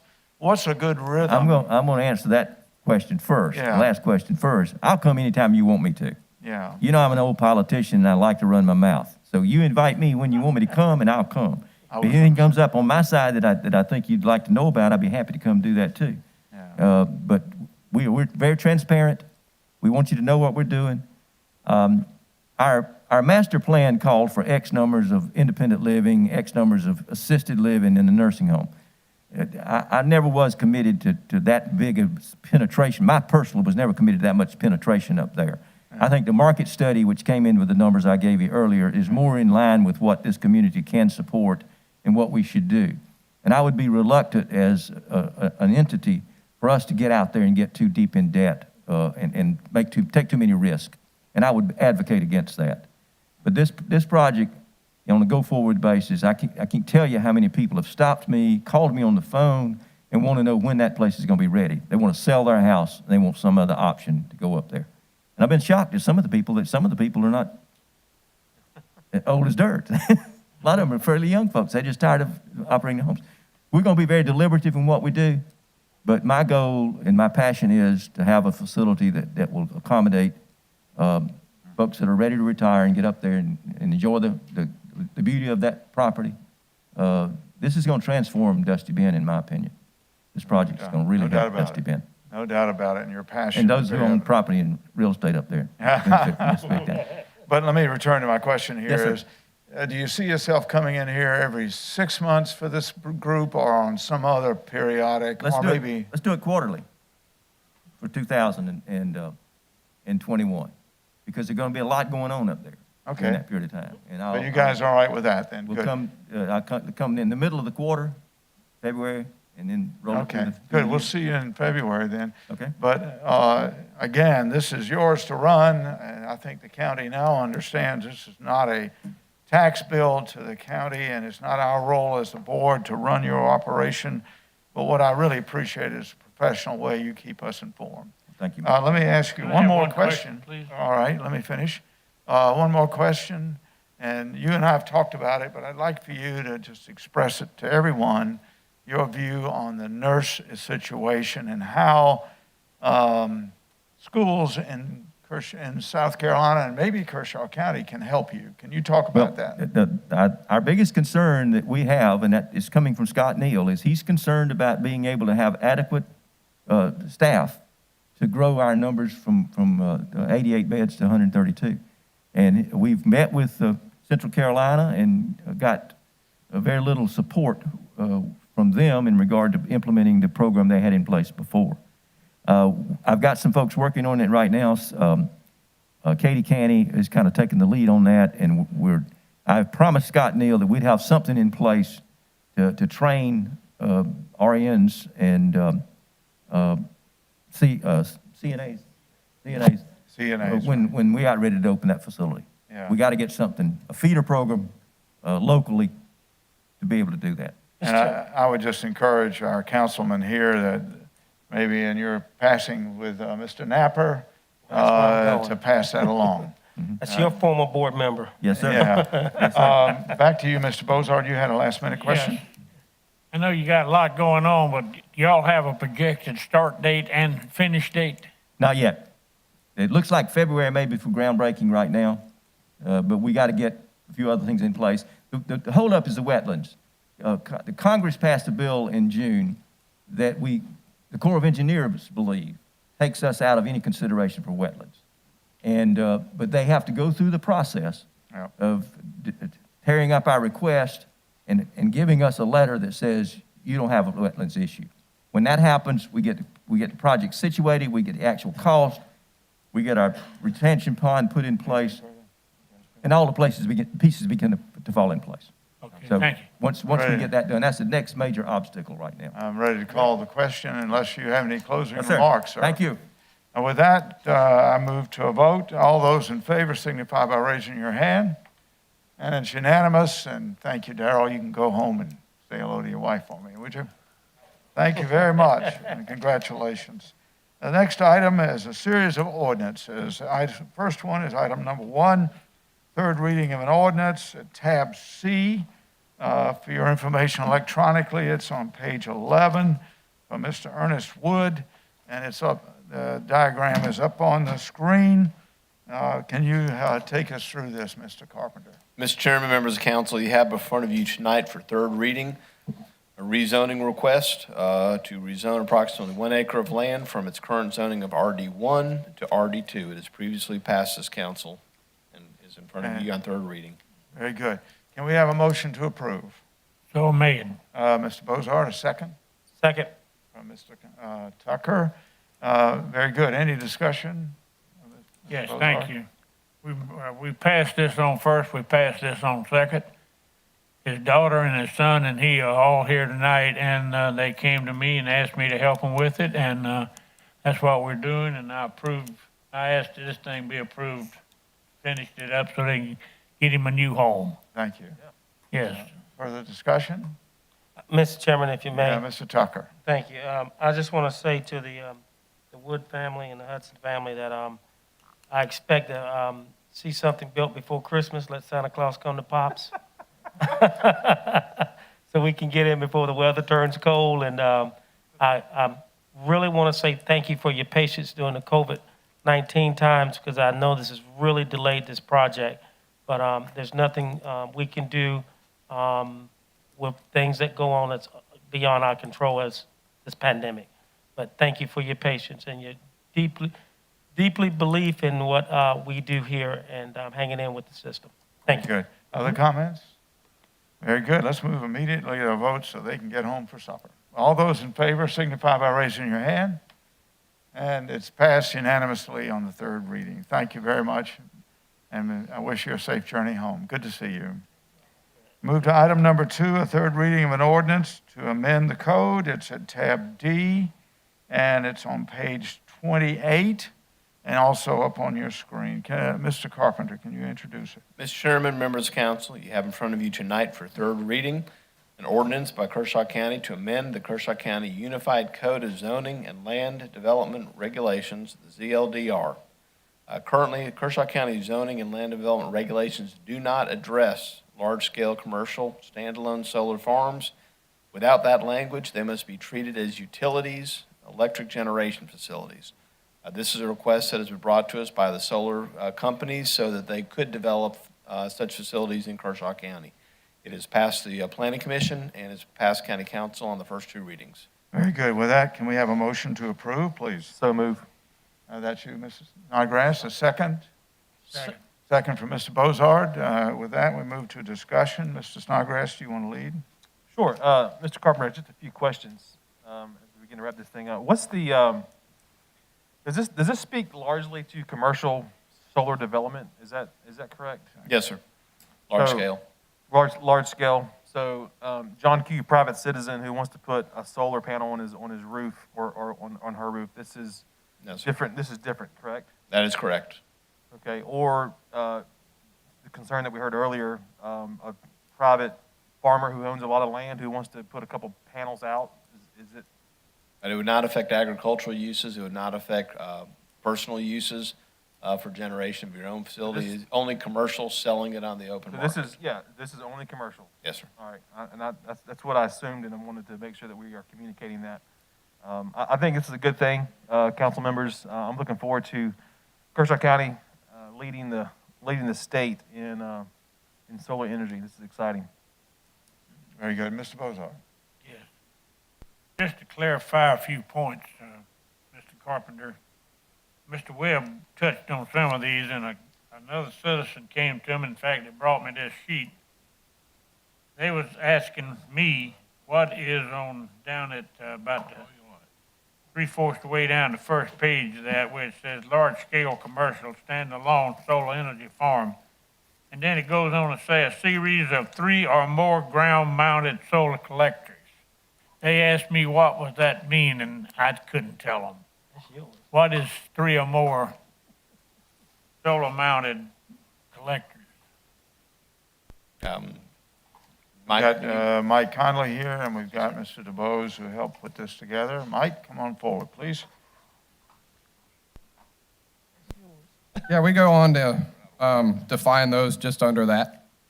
So again, it goes back to the standalone solar energy farms. These other ones that you're talking about, we consider those accessory uses to existing use. So if there's not already a use on the property, this would be a standalone farm. So if you already have an existing use, you live there, you have a farm there, you have an industry there, you have a substation there, you already have an existing use. So putting solar into that would just be an accessory use added on to the existing use. I guess my question is what? Yeah. So you're asking what's a ground-mounted solar collection? Yes. Just below that is the definitions of those particular industries. So if you turn the page, a ground-mounted solar energy system is this energy system with supporting framework that is placed on or anchored in the ground that is structurally independent from any other building. We put in there that 3 collectors. Well, it still hadn't told me how many's in this. At least I'm missing something then. I think it varies by the kind of system that you're putting in, all right? The panels, the 3 series of panels is the 3 that we set the limit to. I don't understand your question. Are you asking for different than Let's stay 3? with Mr. Bozard, please. Go ahead, Mr. Bozard. Well, yeah, it says ground mounted in the system. A solar energy system with a supporting framework is telling me about that, but it still don't tell me a series of 3 or more ground mounted solar collectors. How many is in this 3 or more? 3 or more. I don't under. Are you asking for something different than the 3? I mean, the number of panels It says could ground vary. mounted solar collector installed on the site. Yeah, whoever makes the panels is going to make them differently. It's just like a car. It's going to be designed a little bit differently, but the mount panels themselves is the collection point that we're stating within this ordinance. It could have 9, it could have 47. They're becoming hundreds and thousands of them now as they get more technical as they build them. So we're not really getting into the actual cells themselves. We're just getting into the panel collectors. So if you have 3 or more of those panel collectors, and it's a standalone use, we're considering that a large-scale business. Yeah. One other question then on side of me, and Mr. Webb again addressed this one. That height there, 15 foot. I know when I talked with you before, you said that you got these from different counties that you had talked with. And there's no magic number there for this 15. It's just from what other counties have been using. We took that from the traditional average height of these standing solar panels. And what we used is the industry standard is that average that we set at 15. So anything above that would be 2 panels standing on top of each other. We consider that would need structural engineering. Okay. It wouldn't be not used, you would just need structural engineering to show that it's capable. All right, thank you. When a citizen asks me something and I can't answer, then I want to get the answers. Yes, sir. Good No job. problem. Thank you. Mrs. Snodgrass, you want to finish up? Are you through? Very good. No, I mean, I just want to reiterate, this is important because if you're a surrounding neighbor, you want to make sure that there's ordinance in place that glare is not intruding on your property. Is that correct? Is that why some of this is here? Yes, sir. Yeah, so we're protecting the rights of other neighbors as well. Correct. We're not denying this person the right to use this. We're just making sure it's safe for the surrounding property owners. Okay, other comments? Mr. Jones, I over would, there. I just want to comment on Councilor Snodgrass's comment. I think that's interpretable. You know, just what your interpretation is, whether you're stepping on somebody else's rights or not. Okay. Thank you. Thank you very much. Other comments? Mr. Connell. Mr. Conley, just a couple of questions. So on, I'll call it page 3 of 7 of the document. It's not, I think it's page 35 in the packet. There's a note up above before we start talking about the actual text in the proposed ordinance or the amendment. Yes, sir. And it's talking about accessory uses. So I heard you describe it earlier. I just want to go through a hypothetical to make sure we're on the same page on what's intended here. So in the past, if we had created an ordinance that, that impacted the way someone was using the property, we might call that a non-conforming use or a grandfathered use, where we couldn't necessarily stop them from using it that particular way, but for prospective uses in the future, it would be regulated by the code. Here, we're not talking about that, right? We're talking about any accessory use to an existing property like I heard you mention farm, residence, or a business, but not for the purpose of selling the electricity necessarily. That would be defined as an accessory use and not a large commercial solar collector. Correct. So if we look at the primary use of the property. Yeah, so this is not grandfathering. This is, you have a carve out for accessory uses. Correct. I think all we're doing in that note was just noting that the existing solar panels that someone has on their property, substations or anything along those accessory uses, we're not going back and reiterating, making them pull a permit or any way affecting those particular uses. All right, to follow on that question and what you just said, where it defines building integrated solar energy system, is that referenced in other parts of the code that apply? Because I don't see it referenced directly within the language. Or is that something that you plan on proposing in the future that we'll need to address it? We just had that definition in there to clarify. I mean, it could come out because at a previous point, we were looking at whether we would adapt this to existing accessory uses, but we chose not to take that forward. Okay, so building integrated solar energy system was in there when we were thinking about addressing accessory uses, but we're not right now. No. Okay. Yeah, so I mean, I don't know if we want to leave that in, if we're going to use it in the future at some point or not, but that's something that stuck out to me. And, all right, those are the questions I have, Mr. Chairman. Very good. Further questions? It's an impressive piece of work. Mr. DeBose and Mr. Connolly, very impressive.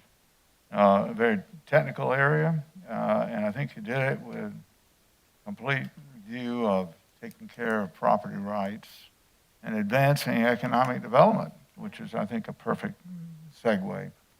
With that, let's move to a vote. All those in favor signify by raising your hand.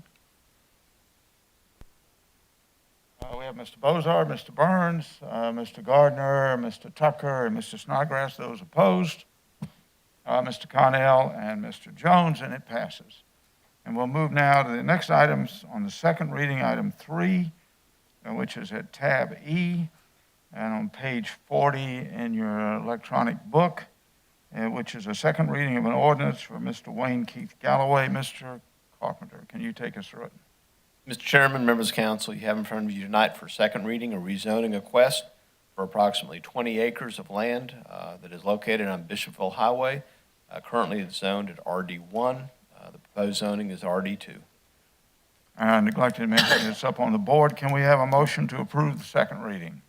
So moved, Mr. Chair. Mr. Tucker, a second. Second. Second from Mr. Snodgrass. Any discussion? Seeing there appears to be none, let's move to a vote. All those in favor signify by raising your hand. And it's unanimous and passes into the third reading. Item number 4 is at tab F, and that one is at page 56, an emergency ordinance to establish safety measures. It's essentially an extension of our state of emergency because the current state will exhaust before our next meeting. Mr. Carpenter or Mr. DeBose, would you introduce it, please? Mr. Chairman, members of council, we previously passed on 4 occasions the extension of the emergency ordinance that established safety measures, allowed us to have virtual meetings and operating procedures related to the operation of the county. As the chairman has mentioned, by state law, it must be renewed as time is running out on its current, its time is running out. Thank you. Okay, with that, can we have a motion to introduce? So moved, Mr. Chairman. Mr. Tucker, a second? Second. Second from Mr. Bozard. Any discussion? Let me just ask before you do, if this one is extended, it will then extend it to what date? Has anybody done the math on that? Will be 61 days from today. 61 days. Chairman, 61 days from today, or 60 days. Okay, so that takes us into November, after the election. That's correct. All right, Mr. Snodgrass, I interrupted you. Please go ahead. Good. Question, Mr. DeBose, question. I'm just kind of thinking out loud here, so this is kind of dangerous. But if I understand it right, the main, the primary result of this ordinance, it allows us to do virtual meetings, and that's kind of the biggest thing that gives us flexibility. Is that correct? That's one of the major portions of it. That is correct.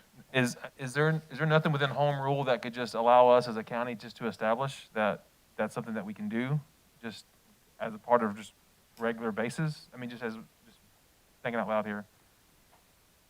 Yeah, I think the Freedom of Information Act now allows people, council members, to attend meetings virtually.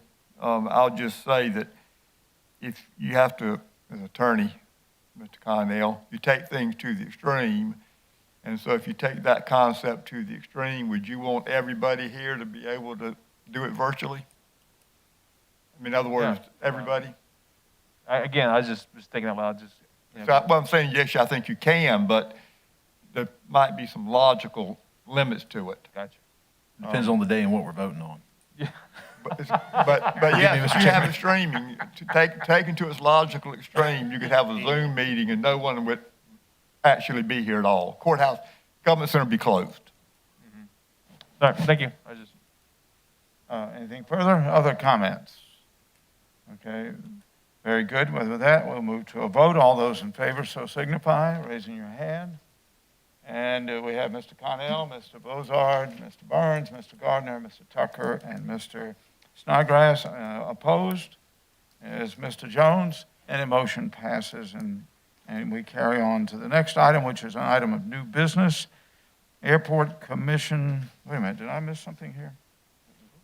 Yep, that's it. That's correct. Wait a minute. I do have a bad copy here, Mary. The next one is a note from Mary Siegler when the Airport Commission appointments were made by Slate prior to adopting the last Airport Commission ordinance. It did not allow for the new terms to be applied.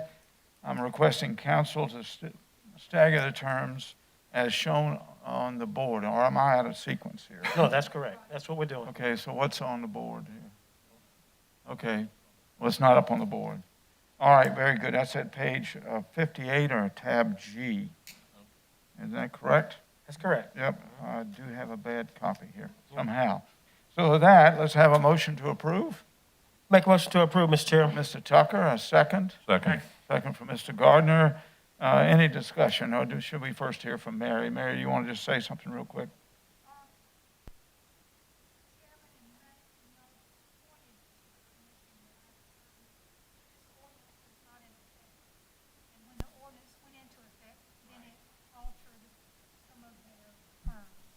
Very good.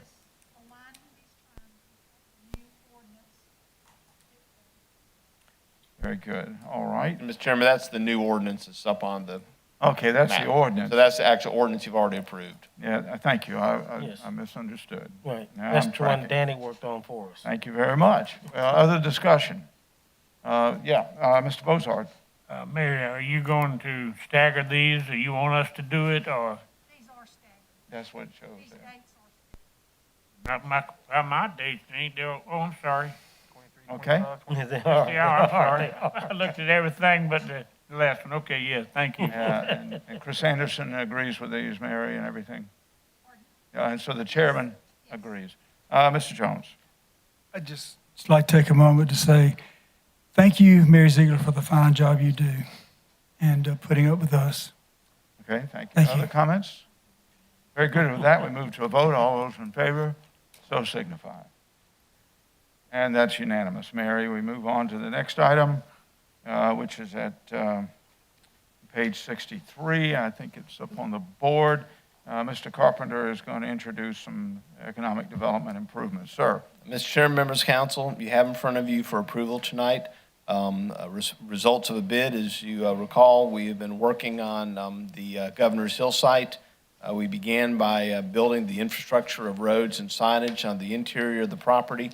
Upon completion of them, then we have the plan to go ahead and clear, grub, do sediment erosion control, 4 sediment traps, fully site the grass, and then stabilize the property on the 18-acre site that is the first site within the Governor's Hill Park. You see the bids in front of you. The low bid was for $165,808 from Contractor Services out of Kershaw. Kershaw itself or Kershaw SC, yes, sir. Very good. The town of. Can we have a motion to approve? So moved, Mr. Chairman. Mr. Tucker, a second. Second. Second from Mr. Snodgrass. Any discussion? Mr. Jones. If I may, thank you. In 2015, Kershaw County borrowed the $17.2 million economic development bond. And as I said, in 2015, the total cost to taxpayers could be as much as a $31 million payback. I voted against the $17.2 million debt to the taxpayers. I am still against this large debt. I even offered an alternative plan that would pay as you go at that point in time, utilizing funds that were on hand. 5 years later, we've spent very little of the money. What, Mr. Carpenter, 4.2? Roughly, yes, something like that. Yeah. So as I said, 5 years later, we have spent very little of the $17.2 million that the county borrowed for economic development. I just say, why waste any more? Let's use the money we still have left, which is over $13 million, to pay off the bonds and take the debt off the taxpayers' back. We are using money from the general fund to pay back the bonds, and I think personally, I think this is wrong. And we are underfunded in most county departments and have increased taxes and have created large fee increases every year to help pay for what I consider wasteful economic development bond, or bonds. And as I said, let's use the $3.5 million that we get when we sell the spec building for any future projects. You know, we've got a spec building, I think we got about $3.2 million in it. Am I correct on that? So when we sell that, let's take that money and let's use it to maybe pay as we go, Governor's Hill. That's what I'd like to see. I'm going to be very blunt. I'm not normally this blunt, but I'm going to be. This is nothing but wasteful spending on economic development, which has been totally unsuccessful by cost over $1 million per year from the taxpayers and has a huge bond of $17.2 million. So, and I don't think anybody here is surprised at my feelings on that. I just have some very strong feelings about the direction we're going, when we could pay that off and could use, if we have confidence in ourselves, could use when we sell the spec building or some other things, take that money and reinvest it into the Governor's Hill. Danny, would you put I got 3 slides, 1 of 5, 2 of 5, 3 of 5. If you'll see this right here, I got a laser too. Don't let me get you on the eye. Right here, Duke Energy Site. It says Duke Energy Sites Readiness Program, a win for economic development jobs in South Carolina. It goes on to say that the company partners with communities to identify high-quality industrial sites in the Palmetto State. Since 2005, participating properties have won 15 major projects, resulting in more than 2,600 new jobs and nearly $1 billion in capital investment.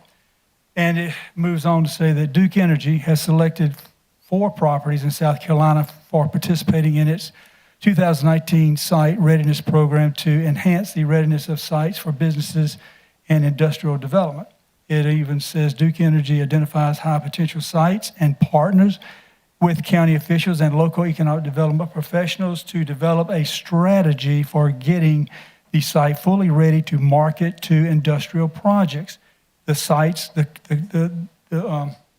counties, the locations that they picked were Chester County, excuse Mr. me? Jones, I'm going to get a point of order here.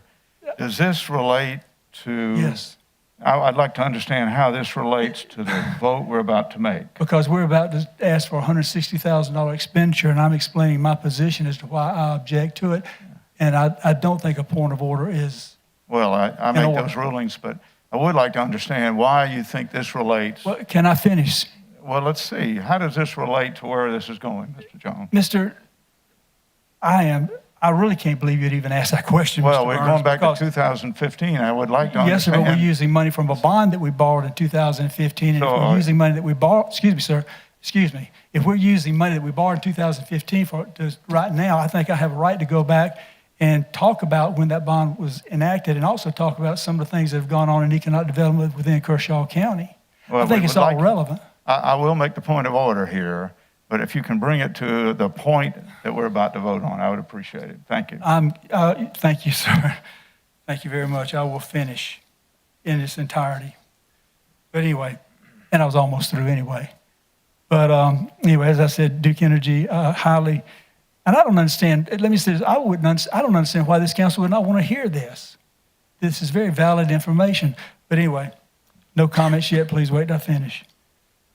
As I said, Duke Energy identifies high potential sites and partners with county officials and local economic development professionals to develop strategy for getting the site fully ready to market to industrial projects. And it lists the locations, the 4 counties that they have picked. Chester County. The Steel property is a 724-acre piece of property in Kershaw County. And I'm going to shorten it up. Florence County. You know, the Darga site located business area, Florence. Greenwood County, the Emerald Industrial Site, there near I-77, and Lancaster County, the airport industrial site presents a tremendous opportunity for future industrial development, and it goes on and on and on and on. Okay, my point, Mr. Chairman, to when you called your point of order on me, is that why aren't we on this list? You know, help me understand, I'm just concerned as why we're not on the list chosen by Duke Energy. And, you know, we've put $3.2 million. We built a spec building. We've worked on curbage. We worked on frontage. We worked on signage, you know. But anyway, Mr. Chairman, that's my comments. Yeah, very good. Thank you. Any other comments? Yeah, Mr. Tucker. Thank you. Thank you, Mr. Chairman. Mr. Jones, I'm happy that you did share this information, but it's not relative because Duke is not the co-op for that industrial park, and they're not going to give money in someone else's zone. So if you would have had Black River written up there with these numbers, I really would have been impressive, but that's who has that zone. Remember, co-ops are in zones, and they're not going to put money in other people's zones where they can't recoup it. The other reason why I'm going to support this tonight, besides that I made the motion, is that there's a $35,000 minimum savings. If you look at these bids, some of them are really, really up there, but the closest one to the one that has been recommended back to us still saves us $35,000 to do what we need to do to further prep this piece of property. And I know it hasn't been a lot moving around in economic development and all that stuff, but we're in uncharted waters right now. And so there's not a whole lot of anything going on throughout, not just South Carolina, but the nation. Some people are doing good, but others are trying to hold on and struggling. But if we stand still, we're moving backwards. So we need to be doing something to make some progress. And if this is what our administrator think this is our next step, and now that we have our new hire with our economic development director, I'm in support of it. Well, very good. Other comments? I'll get to you, Mr. Jones. Mr. Bozard. Thank you. If we're not moving forward, we're standing still. I'm moving backwards. That's what I said. We got a spec building sitting down there that's been vacant now going on 3 years. We've got $1 million we spent over here on some some options we have on properties nobody's talking to us about. We're getting ready to clear and grub some land here. And then 2 years, a year from now, we're going to be doing it all over again because it's going to grow up. I'm not for this. I'm not for spending this money now at this time and having the taxpayers to pay it back when nothing's coming into this county. And I'm not going to do that. They're pushing a 1,100 acre site over in Fairfield County, pretty close to 77. And that's what the big push is on right now. You ought to go look at it. It's an amazing site. And I'm not going to approve this, spending this money right now the taxpayers got to pay back. Okay, Mr. Jones. Yeah, just to follow up, Mr. Tucker, thank you for those words. Couple of things I just clarify. You said Duke Energy. I'm a paying customer with Duke Energy in Kershaw County. So are a lot of other citizens in Kershaw County. So bottom line is, I don't think that's a fair comparison. Because I do. Well, I'm not saying that they don't have customers here. Well, he's looking for a response. Yes, I'll sir. make the call. Go Okay. ahead, sir, please, So, go ahead. So I'm not saying that they don't have customers. I'm telling you that site is not one that they service. That's what I'm saying. And Governor let Hill. me finish this as well, too. Since I was right on that one, let me finish as well on this. You know, I'm not against economic development, guys. I'm for it. I just want to see us pay as we go. And I think, you know, we've had confidence. We put $1 million-something into our mega site. It's still sitting there. We put the 3.2 into the building. We put up to 4.2, and with that and all the other projects we've done, I would like to see us slow down, work on what we have, make some money on it, and then take that money and invest it and pay as we go instead of just continuing taking from the bond and creating more of a debt on the taxpayers with that bond. And, you know, as I said, we got the 13 million in there. We can go ahead and maybe try to pay it off or whatever. I don't have all the figures, but two, I didn't know anything about this until it was put on the agenda. Thank you, But Mr. anyway, Go ahead. but anyway, we just have differences of opinions.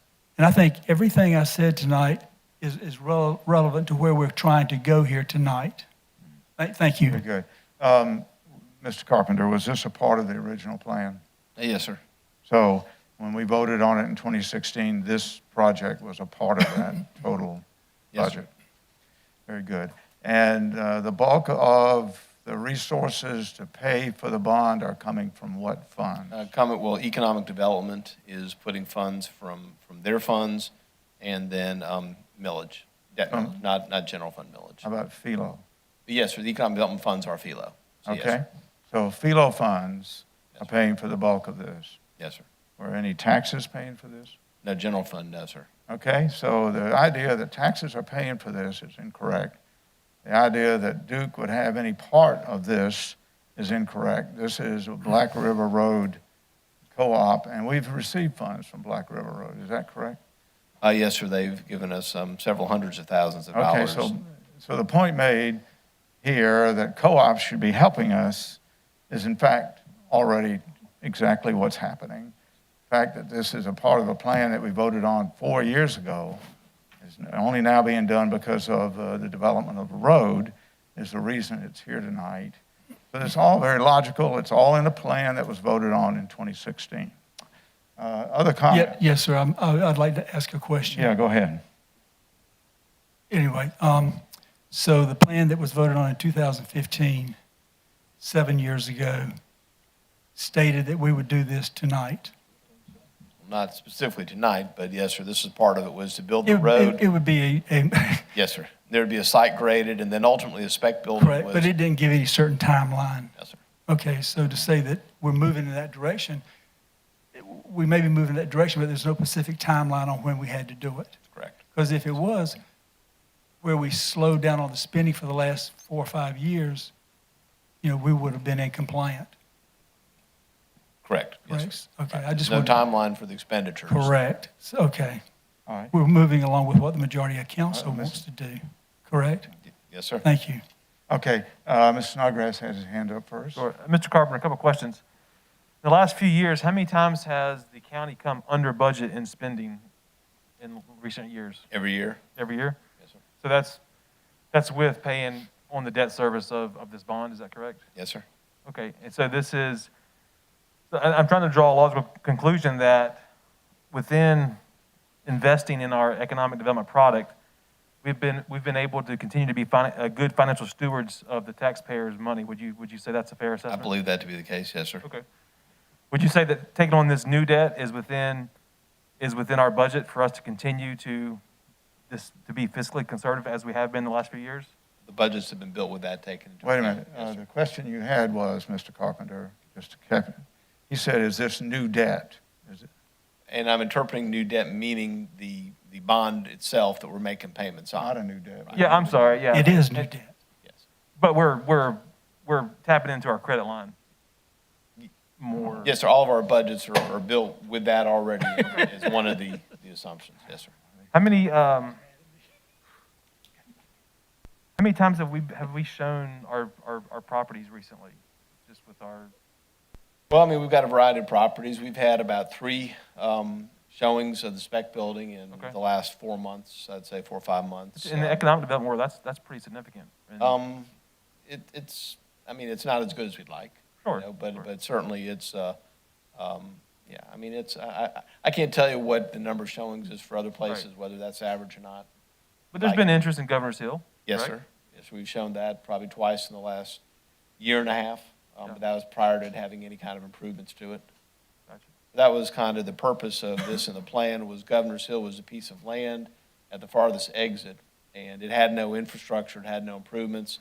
So over the last several years, the last 6 years, we've run water to it, run sewer to it.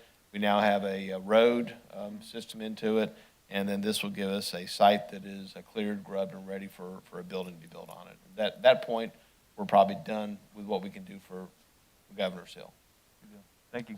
Appreciate it. Mr. Tucker, just working down the line. No, sir, I'm good. Okay, good. We're going to close this discussion out. Go ahead, Yes. Mr. Bozard, as we Thank work you. down. I want to correct something that said, regardless of what fund it comes from, it's coming from the taxpayers, okay? There is no free money, even though some people think they're free money, other people's money. It's coming from the taxpayers any way you want to look at it. So my statement is, too, it's coming from the taxpayers, and they're going to have to pay it. Thank you. Very good. Mr. Connell. Thank you, Mr. Chairman. Vic, or Mr. Carpenter, if you could, what was the breakdown again on where the 165 is coming from? Now, the 165 is coming from the bond that was issued in So it's all from the bond? Yes, sir. And isn't 2020, I think it was like June or July, maybe we've already passed the date where we could reevaluate the return on investment for these bonds based on us being past a penalty period for early payoff. Is that right, Ken? I thought it was like mid-2020. At the end of this year, we'll be able to enter into a phase where we can reevaluate. So yes, sir, 2020 Into is the 2020. year. Yes, Okay, sir. that's correct. 2020 is just sticking out in my head. So we're not at that point yet for early payoff without significant penalty. In my view, we have an asset here that we have a responsibility to maintain. Now, the question for me is really, what do we have to do to maintain it and posture it for improvement in the future? You mentioned there is infrastructure there already. We put in roads. Are any of the current improvements at risk if we don't put in this erosion control and do some of these other items? Would anything be jeopardized in any way? No, sir. They're all based on the site itself being cleared and grubbed. If you don't clear and grub it, then you wouldn't need to have the erosion controls or those issues for it. That's all related to this 18 acres itself. Okay, and have we seen any, or do we predict any issues with erosion based on some of the recent rains or something like that? Any runoff issues or? No, sir. This is just what we're required by DHEC to put in for property the size. So it'd be whatever DHEC permits require us to do for land clearing. Okay, so we're going to have to do this at some point. It's just a matter of whether it's now or a little bit later. That's correct. And what position has our new economic development director taken on this? I'm assuming he liked it, or was he involved in the decision? Well, as you'll be meeting him in a few minutes, he's been working for the county now for 7 hours. So Hot seat. we've been going over some of the details today, but at this point, I think it's safe to say he's probably not comfortable making a public position on things like that. Right. He was one of the 4 that are up there on the Duke program, so obviously he comes from a background that has taken advantage of programs that build up industrial parks. All right, so based on your description, I'll just wrap up, Mr. Chairman, of this being essentially maintenance of an asset. deferred maintenance ends up costing more, typically, in my experience. So I can support this tonight. Very good. Mr. Jones, you want to wrap it up for us? I think. Mr. Gardner will come in and behind you. Go ahead, Mr. Jones. Yeah. Well, all I wanted to say is I just want to go back on my statement. I'm for economic development. I want to make myself clear on that. We have differences of opinion as to how we get there. I want to see us pay as we go. We have some structures available. We have some product available, and I'm sure our new ED has seen those, and they've been sitting there. I hate to say it, but I almost renamed the $3.2 million building the Tomb, because it's been empty, which I predicted it would be empty, and I predict we're going to probably have to give it away to get it filled. I hope I'm wrong. I hope that's not the case, but I'm very rarely wrong when I make a comment. However, I would just like to see us take the product we have, members of council, Mr. Chair, let's try it for maybe a year and a half, 17 months, whatever, see what we can't move, let's get real aggressive with it, and take that money and let's move into the next phase that we're talking about here tonight. Thank you. Thank you. We'll let Mr. Gardner have the last question. Go ahead, sir. I just say the $165,000 that we're spending here is less than 1% of the $17 million. I think it's an insignificant amount when we're talking about prepping a site that we could turn in and possibly turn over, possibly very quickly, since we have done a little bit of work and have a road and everything out there. It's also near the interstate. So I think $165,000 is a small point. Mr. Jones, to your support of economic development, I think every vote we've ever had, you voted against it. So if I'd look at your record, I would say you don't support economic development because you've never voted for anything that we've tried to do on economic development. So, and I think if you go back and look at the record, that's a true statement as well. Thank you. Mr. Chairman, I deserve the right to respond to that nonsensical statement. Every time I've been on this county council, I looked at a different way to get there. Okay, I wasn't against the project. When this 2015 $17.2 million bond was put on the table, yes, I objected to it because we had at that point in time a huge reserve as we have now.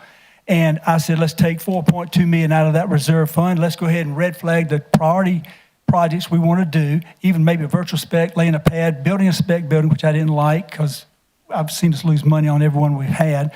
But take money that we had on hand, because we're not a bank. We don't just accumulate dollars. But we had the money available. We didn't have to do the bond. We didn't have to put all that money out there and put that burden on the taxpayers with a $31 million payback. To sit here and say that I voted against economic development, I voted against the way we were spending it. And let me just remind this county council, too, that I'm the one who brought before this county council that they had false, phony information on the county economic development website.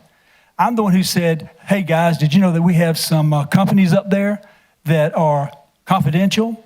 Hey, folks, we have 120 employees confidential. Well, tell me how we pay confidential taxes on those employees. Tell me how we pay, they pay us confidential taxes from our fee in lieu from the businesses. No, let me tell you something. I'm really surprised that a statement, especially a unthought statement would be made to me like that I have been against economic development. I've been a champion for economic development. What I'm not in favor of is laziness. What I am not in favor of is not doing our job. What I'm not in favor of is not responding to the people. What I'm not in favor of is spending money when there are other ways. And nobody on this county council can sit here and say Jimmy Jones didn't always present an alternative to fund that project versus not funding it at all. It's one thing, and he would be correct, which is very wrong. He would have been correct if I had not offered alternative plans.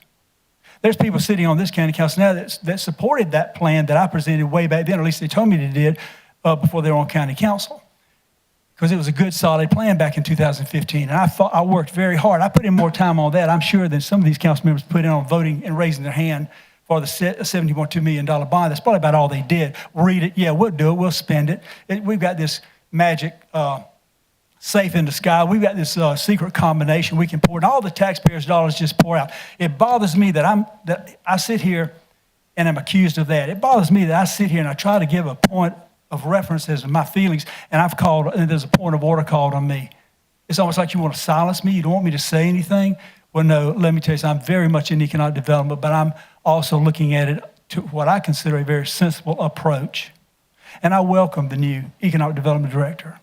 And I welcome his staff. And I tell you what, if we had 3 more like Lauren Rita back there, we wouldn't need an Economic Development Department. She is a gem. She's a hard worker, and I appreciate everything you do. So I do support economic development. And that just kind of, whether you can tell or not, kind of hit me the wrong way. And I know it doesn't matter to you, but bottom line is I don't appreciate it. I am for economic development, and I am for every member of this council being able to speak their part, every member of council be able to sit here and say, okay, just because I don't go along with the status quo, just because I don't rubber stamp, doesn't mean I don't support the project with economic development. But everything I've said has come true. We haven't had any serious bites on the spec building. We haven't had any serious bites on anything else. I'm excited about the fact I wasn't in favor of hiring economic development at this point in time because I felt like the pandemic, so much is uncertain. We don't know what's going on. We don't even know what kind of revenues we're going to get in October. But I welcome him and I support him. But I'm going to hold him accountable as I hold you accountable, and as I'm going to hold my colleagues accountable on the money we spend when it talks about spending the taxpayers' dollars. All right. Having said that, God bless all of you. All right, I'm ready to call the question. I'll close it out that this is a Black River Road, Black River Co-op sector and not a Duke sector. It's in the plan. It's being paid for by Philo. There's no increase in taxes, and it's necessitated by the road. And all those in favor signify by raising your hand. Mr. Snodgrass, Mr. Tucker, Mr. Gardner, Mr. Burns, and Mr. Connell. Those opposed are Mr. Bozard and Mr. Jones. It passes, and you may proceed. With that, we move to council briefings. Mr. Snodgrass, honor us, please. Sure. Members of council, Mr. Chairman, just a few things I want to share with you, and I'm sure these are things that you're going to hear about from other council members, but just in the last few weeks, I can just say I've been proud to be a part of Kershaw County, just with the opportunities that are opening up. When people always ask, hey, what is there to do in Kershaw County? And recently we've cut a ribbon on a Veterans River Park that is it's a sharp looking facility, and that's just in phase 1. And a great kayak launch. Was able to go down there with our rec director Duncan and get a look at it. So excited about that. Excited about the Welcome Center that's coming online, largely as a state funded project, but one that we're able to be a part of. That's going to have a Revolutionary War museum a part of it, and just so many neat things, as well as our partnership with the city, with the splash pad. That was something that when I came on council, I was made aware that had been on the table for a little bit, and it just never had enough council support to kind of push it over the edge. And so was really excited to finally see that come into fruition, and it's a great addition to our aquatic center. And for me, it is just the beginning. Was excited about 3 weeks ago. Participated in an Opportunity Zone prospectus Zoom call in which we've partnered with a consultant to help us put together a prospectus for the opportunity zones that exist in Kershaw County. Many of them that lie on the northeast corridor of Camden, and that's something that I've been encouraging staff to do ever since Senator Scott's bill passed 2 years ago. And it was a great call. Was on there with local leaders, private sector leaders, and I'm excited about what we're going to be able to put together to be able to place into the lap of an investor and say, hey, this is why you need to invest in Kershaw County. And as we continue to encourage private sector growth in that. So just exciting things that are happening all around. School started back today. I was in a car rider line for the first time in 6 months. It was a great feeling. And my kids were excited to be back. And I know this isn't the school board, but I do want to just publicly say, from this governing body to our school board members, from my view, they've done a really good job of preparing the schools for face-to-face, as far as making sure they were clean, making sure that the students feel safe. And so just in the last month, just a lot of bright spots that remind us of why we love Kershaw County and why it's going to continue to be a great place to call home, a great place to work, and a great place to play. Thank you. Mr. Tucker. Thank you, Mr. Chairman. Very quickly, Ms. Mary, I know that I have been very delinquent and telling you thank you for your minutes. I know the last 2 meetings, so I do want to say that because I really appreciate the job that you do for all these knuckleheads up here, including myself.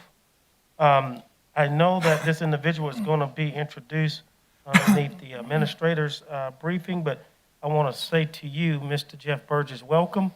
I want to say to your wife, thank you. I think today was your first day back in our great Kershaw County school system, and you didn't go back today?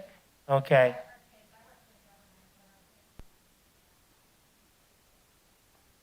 Good. And I appreciate all that you do, even on that side of it, because it takes good minds to help run everything. So thank you, and welcome, Mr. Jeff Burgess. Looking forward to about amazing and good things from you, and if I can be of any assistance, let me know. Thank you, Mr. Chairman. Mr. Gardner. I would just like to say that probably with school starting, our COVID numbers are probably going to be going up, so I would urge you to wear a mask. Thank you. Mr. Bozard. No comment. Mr. Connell. Two things, Mr. Chairman. First one, I'd like to recognize Chief Brown with the Elgin Police Department. He just announced his retirement. He has served decades and faithfully the area of Elgin, and it's not just been law enforcement. He's been involved in community projects that show that he cares about the community, and his wife has been right there with him in many ways, leading the way. So we appreciate Harold Brown and wish him a great retirement. And then for the rest of the time, I was wondering if I could just share a brief video about Sergeant Major Patrick Payne. He attended Lugoff Elgin High School. He's a member of the 2001 Team State Championship for wrestling at Lugoff. Just an absolute stud. He's won so many awards and honors, you wouldn't believe it, including top fitness of this elite group of U.S. Army Special Operations Forces. So it's about a 3-minute clip. It talks about heroic rescue. For assistance, and that's when I looked at a teammate, told him, hey, let's get in the fight. He said, let's go.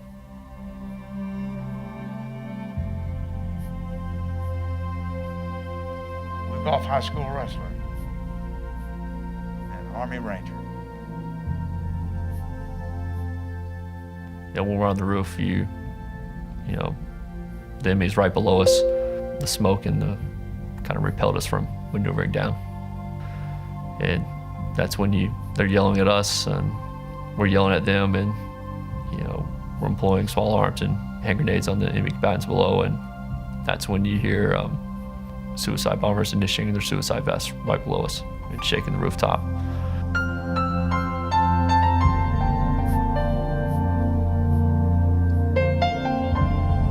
don't you read that to the audience? And once you're able to control your fear, that's the bridge to personal courage. And personal courage is contagious on the battlefield. One of the teams was holding down the breach point all the way down to their last magazine. Bullets were passing through their uniforms and peeking the breach, and I see the same prison door that was on the other building.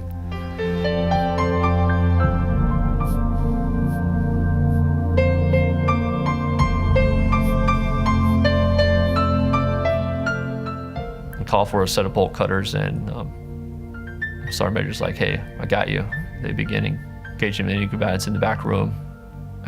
There's a small foyer I was able to maneuver into and cut the top lock.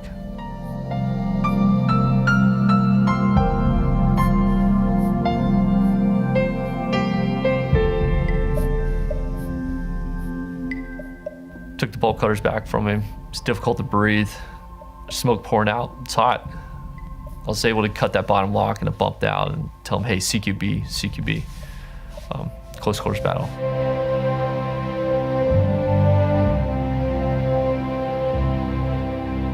That's when we hear that the building is starting to collapse. So the building is starting to collapse, we're getting shot at, it's on fire, and we have hostages inside.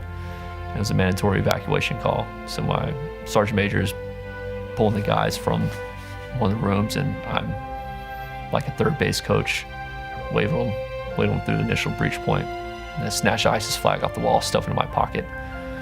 I see that the train of hostages had stopped. So I grabbed one of the hostages and moved through the breach point to get the train of hostages going.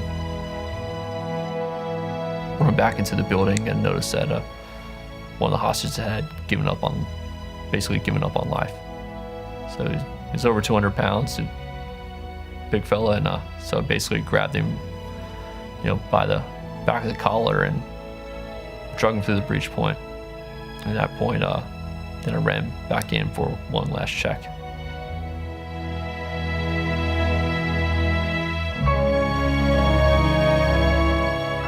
Then my sergeant major told me that, hey, you get him out of the other building. So basically made a human wall and to allow the hostages to pass behind us. And as we engaged the other building, we had to cease fire so the hostages could run behind us because they would stop.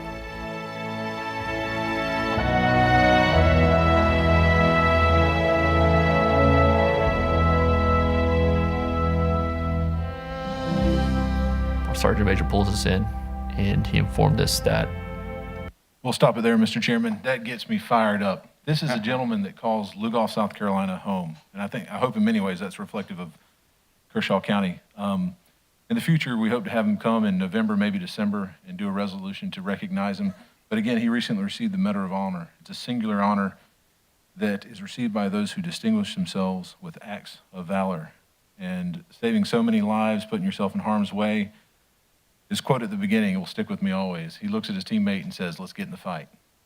That's all I have, Mr. Chairman. Well, Mr. Jones. Well, I did have some comments, but after that, God bless that man, and God bless America. He makes you proud to be an American. And Mr. Connell, thank you so much for bringing that to us tonight. Yes, sir. It's shutting me up. Very good. He will receive the Medal of Honor on the 11th of September, which is 9/11. And thereafter, we're working with the governor's office, and I'm talking to the commander of SOCOM and U.S. Army Special Forces Command, where he is now at Fort Bragg, to try to get him here. And I think you would all agree that at the appropriate time, Mary will turn what I gave you into a resolution, let these gentlemen play with it. But the code word is Rangers lead the way. That's what they say when they mean something. And as you saw, that's what happened. We lost. Mr. Chairman, can we give him a standing ovation? Yeah.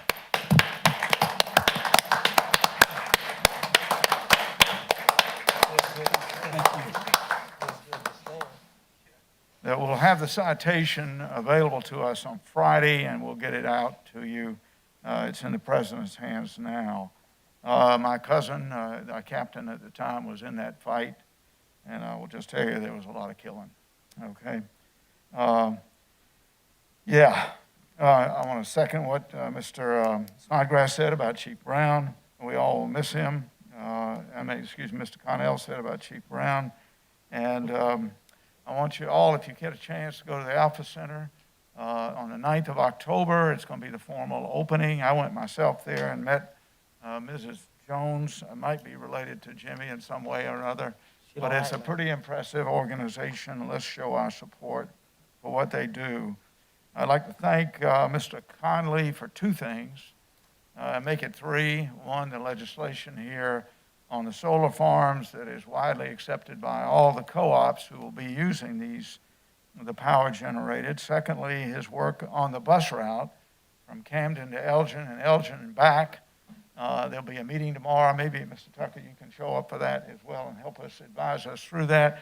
It will be of no cost to the county and no cost to the citizens of the county, but we will have a bus route that runs down US 1, and Mr. Carpenter, I think you'll superintend that effort. Thank you, sir. And lastly, I want to thank Mr. Conley again, a trifecta, for the work you're doing on getting Wi-Fi to the rural areas of Kershaw County. And that engineering work has already begun for those of you in those sectors. They're working down the roads right now. And if you have an issue, let the county leadership know, and so we can work that. All right, I'll conclude by saying our next meeting is on the 13th of October, and then I'll turn it over to you, Vic. Mr. Chairman, members of council, just two things for tonight. First, if you've driven on US 1 in Lugoff near Halls, you may have noticed some work being done. We had a collapse of the sewer line. The sewer line's there between 20 and 30 years old, so we had to go in immediately and fix it. That's not something that you wait around to fix. So I'm announcing to you, as required to do so, that emergency order was given to repair those sewer lines there on the US 1 corridor. I would also like to introduce to you tonight a gentleman who has already been mentioned now, Mr. Jeff Burgess. Jeff, as has been reported in the newspaper, is the new Economic Development Director of Kershaw County. Jeff comes to us with over 20 years' experience in economic development in South Carolina. He lives in Kershaw County in the town of Elgin. He has previously worked for almost 10 years in Lee County and was currently working in Chester County as their interim director. Jeff and his wife are here tonight. I look forward to Jeff being part of the team. Jeff's experience, his knowledge, he worked for the Department of Commerce at one point in his career, brings a lot of contacts, knowledge how the state of South Carolina works, and I look forward to him being part of the team. So, Jeff, if you'd like to stand up, you don't need to make any comments, but stand up. Glad to have you.